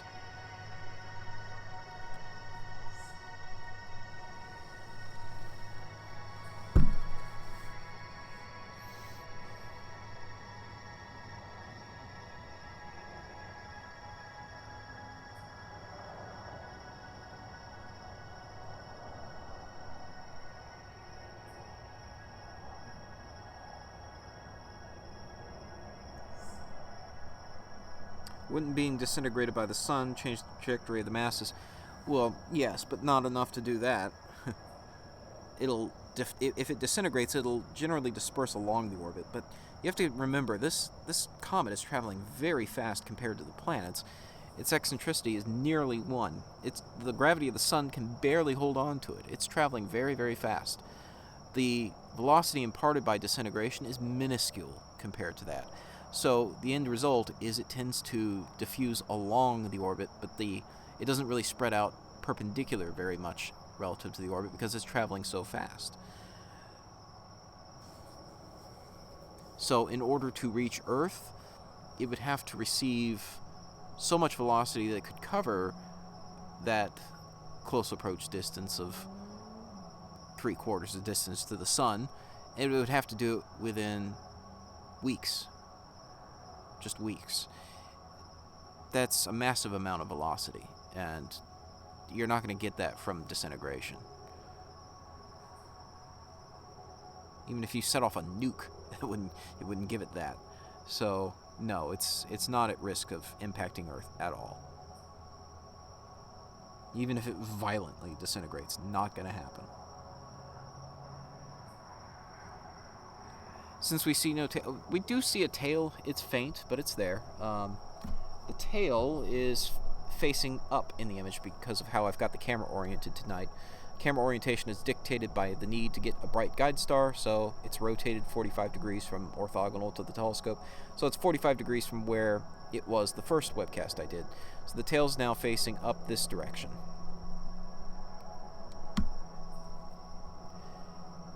We are probably looking down the tail a bit, so there's some foreshortening there, but it is visible.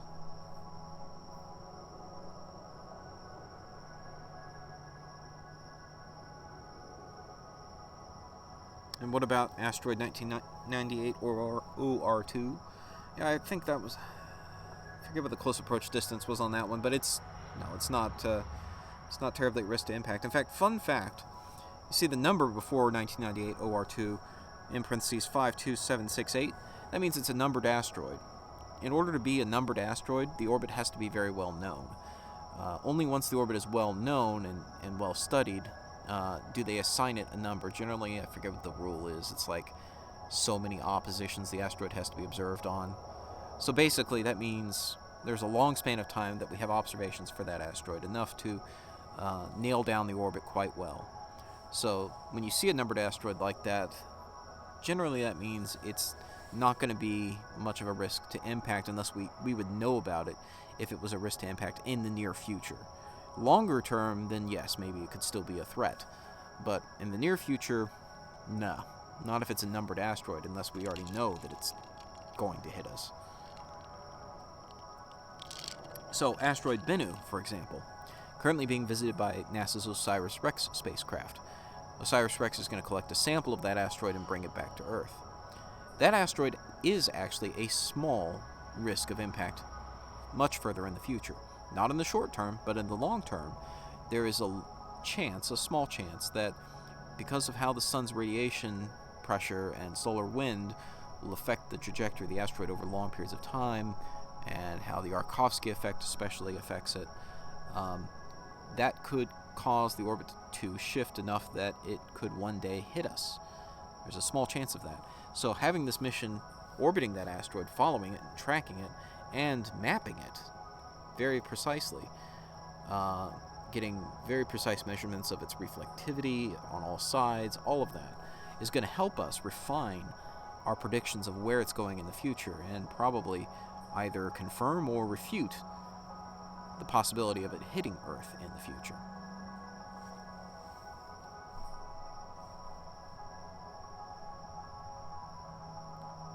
What software are you going to use to stack the images? Deep Sky Stacker. That's a great question. So, I'm going to use my own software. Right now, it's not a stacked exposure, though. These are all single exposures. I'm not running Deep Sky Stacker live tonight. This is all single exposures as they're captured live. Ultimately, what I will use is my own software to align the images on the Comet. I developed some software today to do that. It's actually, I previously developed it, but I modified it to work with these types of images today. And on a future video, hopefully tomorrow, I'll show how all that works. Basically, I'm going to take all these images, dump them into astrometry.net's software that will astrometrically solve them. So it will figure out the coordinates of every pixel in the image based on the pattern of background stars. Then I feed that into my software along with the orbital elements, in a text file, and my observer location, my latitude and my longitude. It then looks at the timestamp in the header of the file and looks at the observer position and the orbital elements, calculates where the comet should have been, and doesn't really care about the absolute position of the comet. It cares about the relative position of the comet from one image to the next. It iterates over all the images I give it and looks at how the comet moved throughout all the images. And then it basically shifts the positions of the images one after the other so that the comet stays in the exact same place throughout all the images. So then you can stack it with the comet held in place so that the comet is in the same place in every image, and you get a really nice picture of the comet itself. Then I'll run a second stack through Deep Sky Stacker, aligned on the stars using the normal Deep Sky Stacker method, and use Kappa Sigma combination to eliminate the comet from the picture so that it's just the background stars. Anything changing is eliminated, including the comet, because the comet's moving. I'll then layer those two images together, one where everything eliminated that was moving is actually the stars, the comet is aligned, it's all aligned on the comet, and so it's just a picture of the comet, and then it's just a picture of the stars. You add those two together, and boom, you have a beautiful picture of the comet and the stars in the background.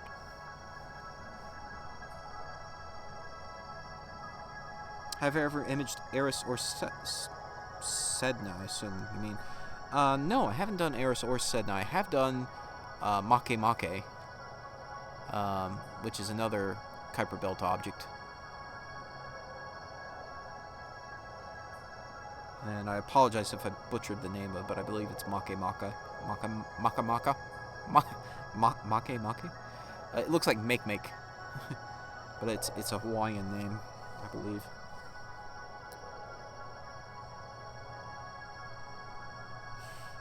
You're in Indiana, somewhat clear sky. Can I see it with the naked eye? No, you can't see it with the naked eye. You could theoretically see it with binoculars, perhaps.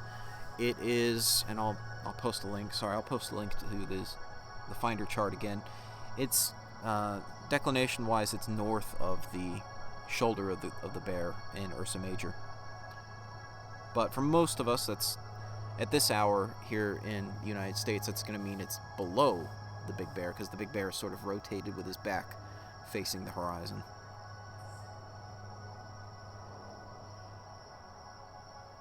But basically, think closer to the North Star than Ursa Major. It's on that side. Alright, here is a link to the finder chart. So good luck. You can try to find it with binoculars.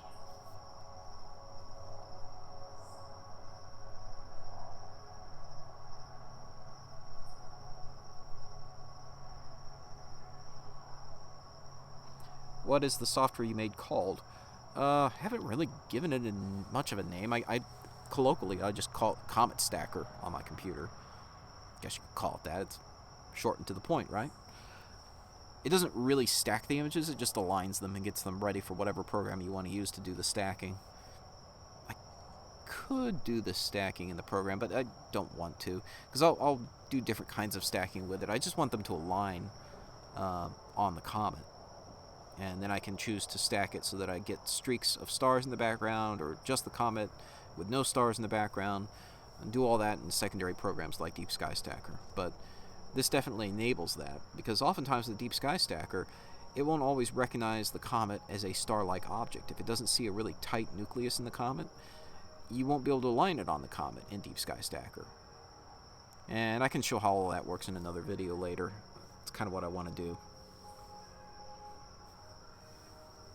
So this program I created will work well with Deep Sky Stacker. And so one thing I'm considering doing, and I've been meaning to do this for a while, but I really, really think I should, is, okay, so I'll release the source code on GitHub, as I always do, open source it. However, for some people who don't want to go through the pain of installing Python and all these dependencies like AstroPy, PyFM, and everything it takes to get all that up and running, also distribute an executable file, maybe on my own website, maybe set up a Patreon, and Patreon members can then download the executable files to all my programs. so that they don't have to install anything. They can just run the exe file on their machines. It's a thought. That way, you know, if people want to support the channel with monthly donations, they can. But the thing they get out of that, you know, some people will just do like Patreon members get to join on a Discord or have hangouts and chats and stuff. I don't know. I'm of the opinion that my channel's main draw is not me as a personality. I'm not a big talking personality who, you know, people are necessarily coming here for. But what I can give is added value in terms of software and tools. So, you know, you could support the channel and, you know, further development of programs like that, and at the same time get access to convenient pre-compiled binaries that you can download and run on your machine. And maybe not every program is useful to you, but, you know, maybe you can get some added value out of that. Just a thought I had. Because the thing is, like, with the executables, you know, it's not like I have Microsoft certificates or anything here, so if I try to, like, distribute them by emailing them, they'll immediately get flagged as viruses, just because it's an unknown executable. So I would have to host it on my own website, gotta pay for hosting, gotta pay for the bandwidth of people downloading and all that. So I gotta make it work financially if I'm gonna do that. So I was thinking, you know, maybe a Patreon membership would be a good way to do that. I don't know if it'd be popular, though. I don't know if people really, if there's gonna be that many people interested in it. But it's something I've been thinking of. What is my website? So I haven't set it up yet. I bought a domain, astronomylive.space, but I haven't really set it up yet, so. Yeah, Andrew got a little quick on the trigger there. Sorry, we do get some interesting characters in here sometimes, so my mods are a little bit itchy trigger fingers. Pip install isn't that difficult. Yeah, but a lot of people doing this, or just, you know, wanting to benefit from this, aren't necessarily programmer types, and they just don't even get to the point that they can do a pip install. You know, you could simplify the process. I like to use Chocolatey to simplify the process, but you know, it's just way too much effort for some people. Because there are a lot of dependencies that I use, and all have to be installed and all of that. But it's not like I would stop offering the open source software option for those who want to do that. I'd continue to offer the open source stuff, because I think that's a good way to go. It's a good way to get feedback from other people and continually improve these programs. But, you know, for the average amateur astronomer who just wants a program to align the Comet and doesn't necessarily want to go through a complicated install process and figure out how to, you know, run the source code, you know, downloading an executable file might be a benefit to them.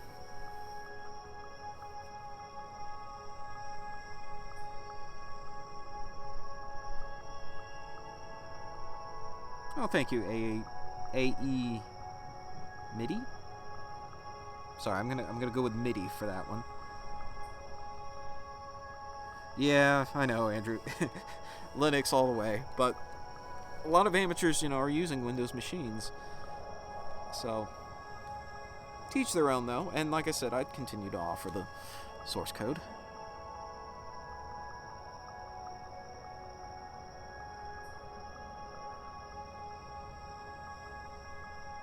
How fast is it moving, and is the speed going to increase?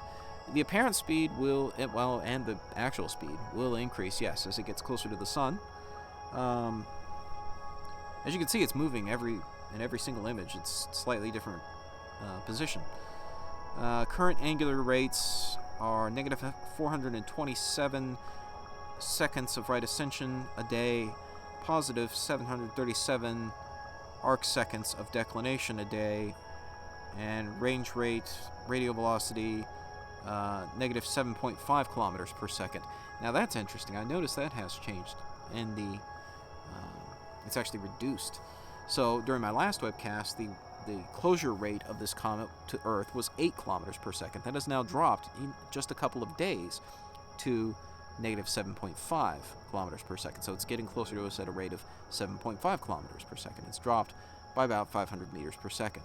And it will level off and stop once it hits the perigee point where it's closest to Earth.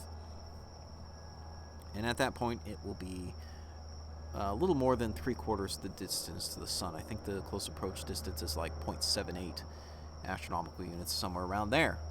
So, yes, it will decrease in radial velocity, but the angular velocity and the actual velocity as it approaches the Sun will increase.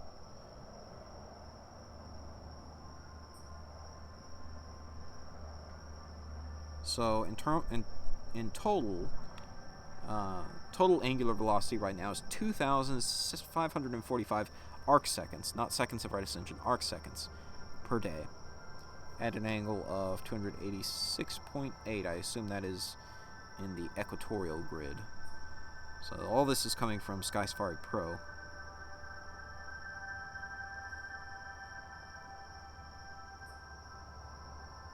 How could it slow down?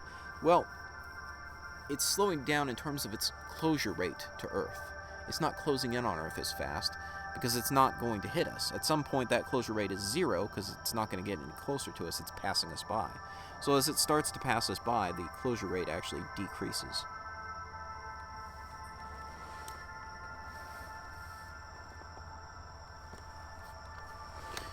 Well, it's still clear, which is good. Temperature's dropping a little bit, so I'm going to go grab a jacket, and I'll be right back.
Well, that wasn't too good.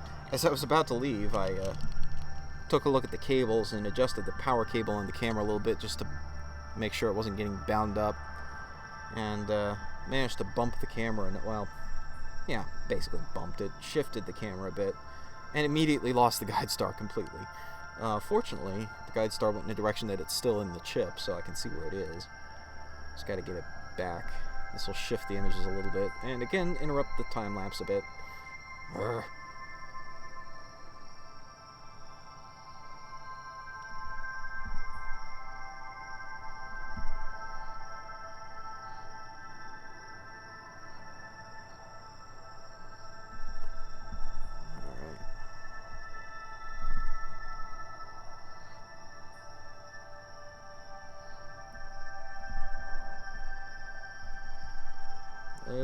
Little more.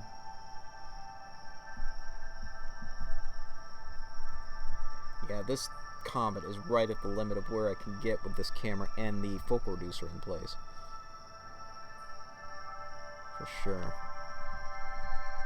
Alright, there we go. Back on target. Resuming images.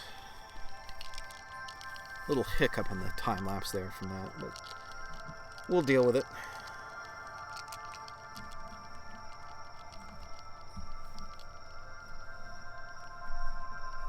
I definitely don't want the telescope gradually yanking the power cable out of the camera, though.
Yeah, so you might have noticed I had to restart the imaging again. It's because I bumped the power cable to try to get over a knob that holds down the wedge. It's kind of rubbing up against that pretty hard. So I tried to help it out a bit, and of course it bumped the camera a bit. So I had to reacquire the guide star. Oh well. Also took another picture of the scope, kind of staring straight up the back end of the scope. It's not quite as pretty as I thought. Well, the very bottom of the scope has a lot of marring on it, just due to normal wear and tear from installing it on the tripod base. So it's not the prettiest side of the scope, but I was trying to see if I could get the comet to show up in the cell phone picture, if it's bright enough for that. I don't know. But I can't get to astrometry.net to actually work right now. It's not extracting any stars from the image or solving the image. It's just sitting there. So they're having some problems with the site right now. I could run it on my desktop, but I don't feel like booting it up right now and dealing with all that. I'll do it later. But I was going to try to hunt for the comet in the picture. It probably won't show up, I'm guessing. I'm guessing it's maybe not quite bright enough for the cell phone to pick it up. But it'd be cool if it did.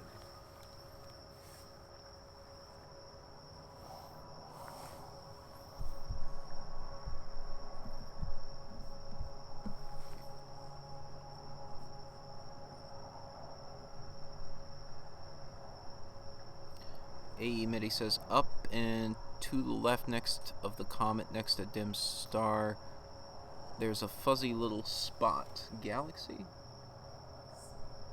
I don't know. I don't know about to the left of the comet. I don't think there is, but to the right of the comet there is. This right here is a galaxy. I don't know if you were here early on in the stream I talked about this. This is one of the PGC galaxies.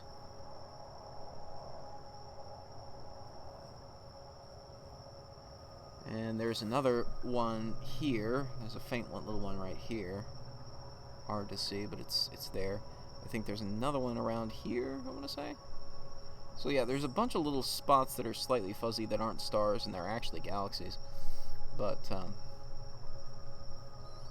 they're predominantly actually to the right of the comet. Oh yeah, sorry, to the right. Yeah, you might have been looking at a galaxy.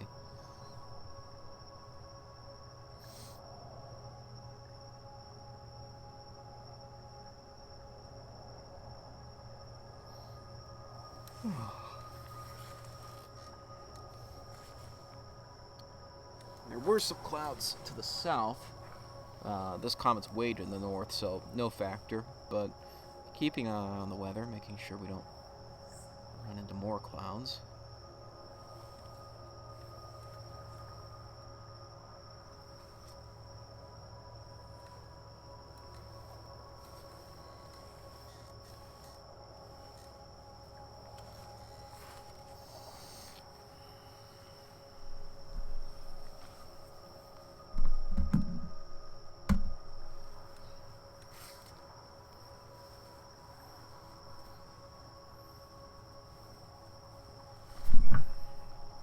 At some point before too long, we'll have to move the view of the image just to keep the comet in the view.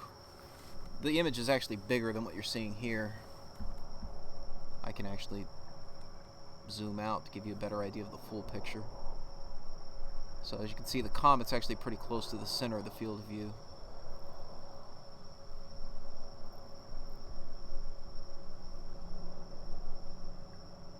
But I'm zooming in pretty good on that picture. Have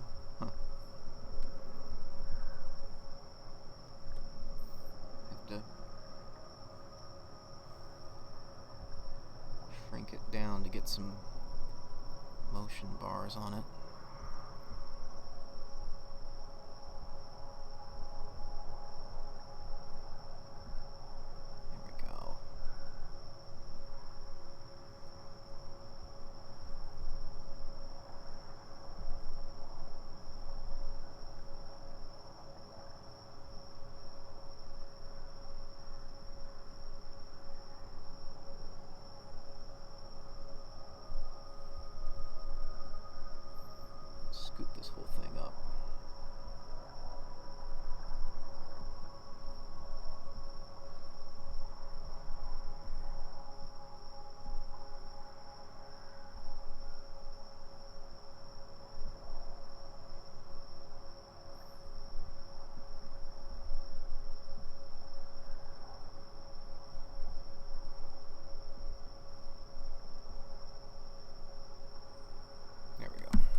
That's better.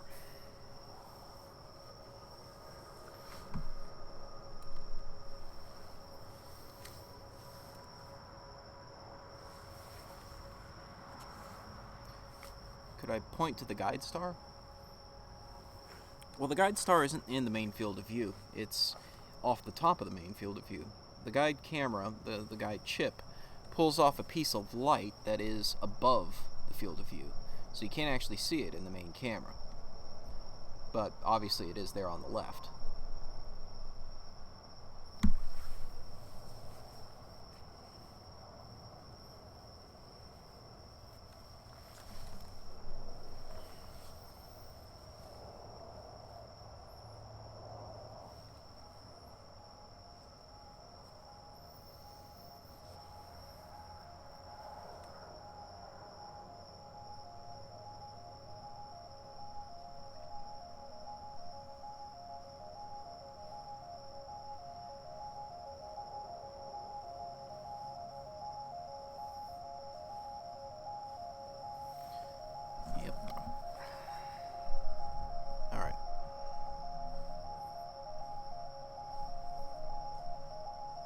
See if I have can have some more fun with my cell phone camera, taking wide field shots of the whole telescope doing its thing.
So, I just got done taking some pictures of the scope with the Google Pixel 4. And here's the best one, I think. I lit up the scope with my red LED headlamp. I figured since I was kind of doing it from the back and to the side, it wouldn't intrude on the view, so hopefully you guys didn't get blinded by a bright red light. But I don't think you did. You probably didn't even know it was happening. Hopefully. If you did, I apologize. But there you go. There's a picture of the setup from just a couple minutes ago.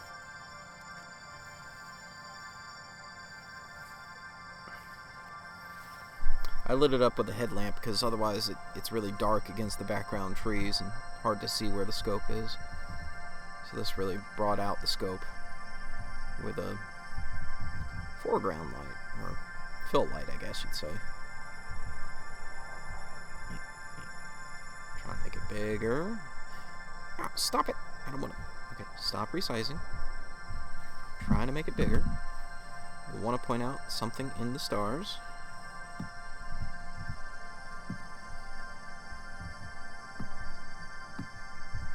Whoa! I didn't mean to disable preview. Jeez. And I didn't mean to grab that either. Stop it. Stop it.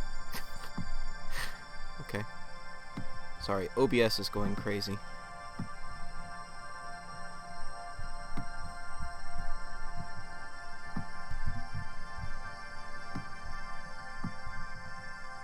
So, you can see an open cluster here, just to the left of center. That is the Beehive cluster. So I technically got a deep space object in it, too. I love it. Looks quite nice. So that is not the Pleiades. That is actually the Beehive cluster.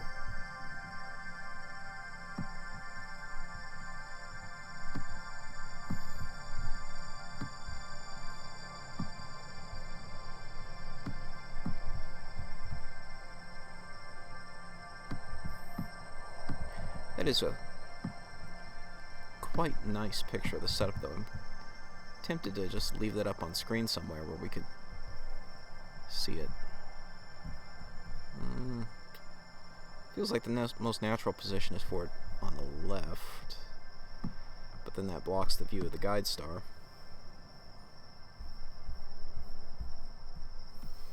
I can maybe fix that problem. Before I do, I'm going to go take another look at the power cables just to make sure everything is smoothly moving along.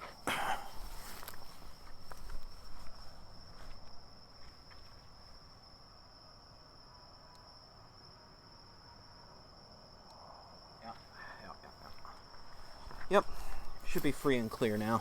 I mean, it's still making contact with the wedge, but it's not bound up on the knob that holds the wedge in place anymore.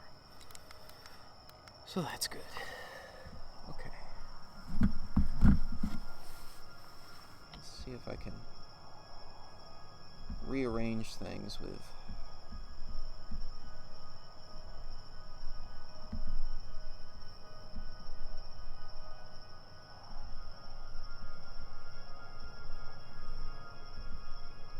the guide star window. Just stopped taking that picture right as I moved it. A little disconcerting. I thought I did something there. That's better.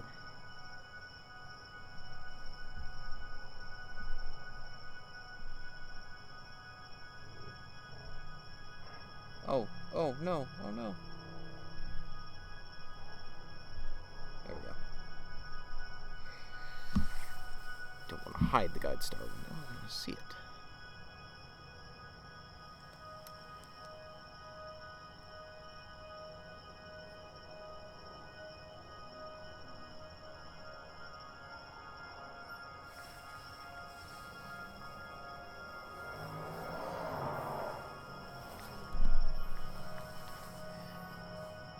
There, that's not too bad.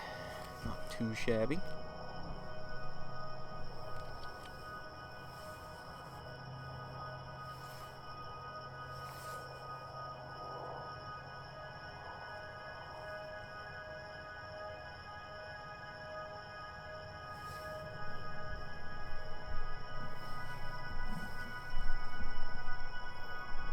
need the guide star window to be that huge.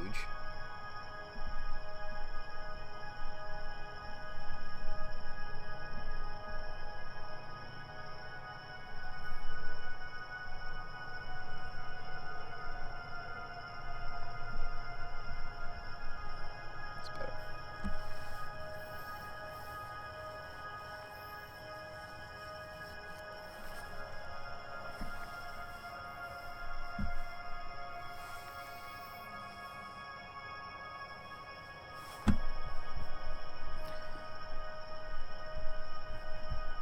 What is the focal ratio of the scope? Of the guide scope. So there is a guide scope, but I'm not using the guide scope actually. The guider is shooting through the same telescope as the main imaging chip. It's just a chip that's slightly offset from the main imaging chip. So it's shooting through the full focal length of the telescope. I do have a focal reducer on there, 0.63 focal reducer, so it's effectively f6.3.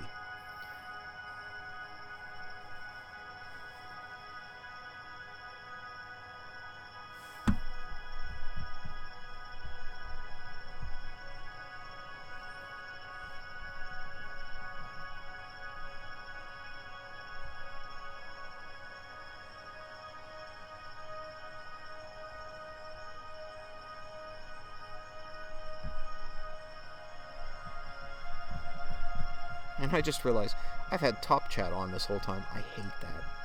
Just show me the live chat.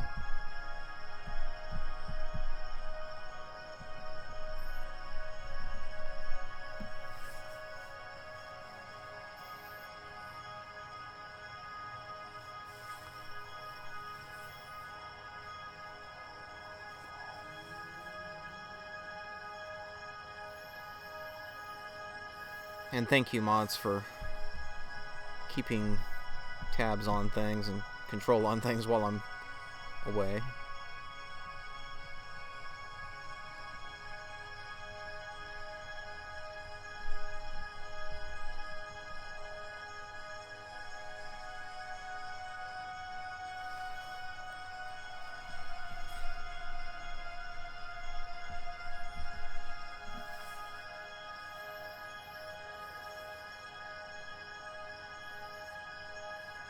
Alright, well, knock on wood, everything's running quite smoothly for now. So, I gotta go put my phone on charge. I've worn down the battery from taking all these long exposure pictures. But I think it was worth it.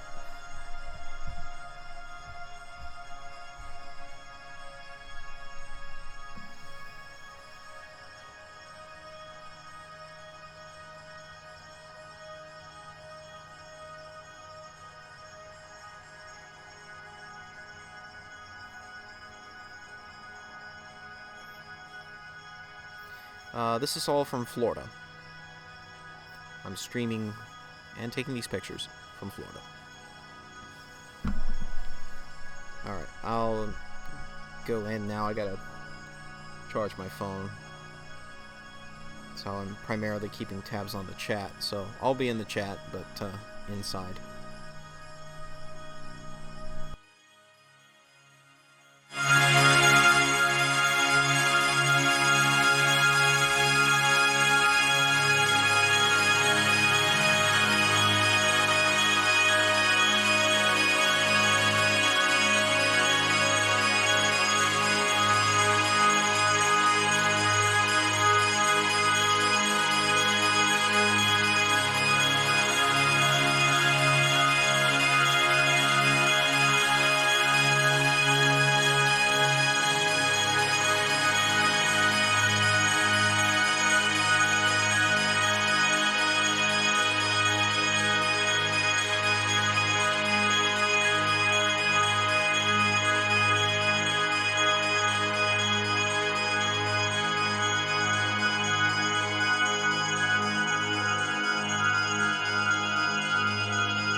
gang, we've officially entered astronomical twilight.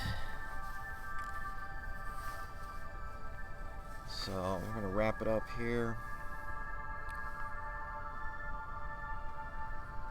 This will be the last picture I take, and then I'll be shutting it down. Thank you all for joining me. Thanks everyone for watching. If you haven't already, please like and subscribe. I'll be doing more streams like this in the future. And I'll also be posting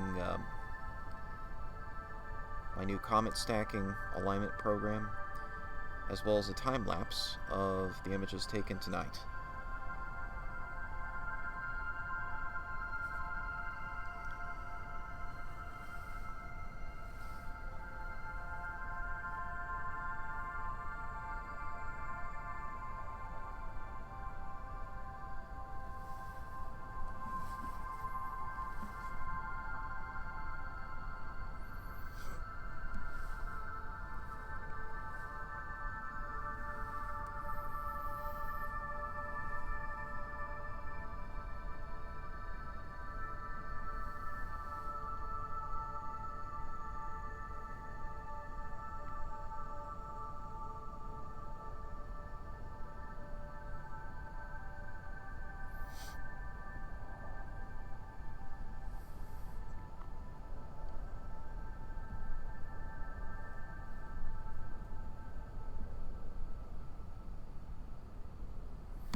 Thanks all for watching.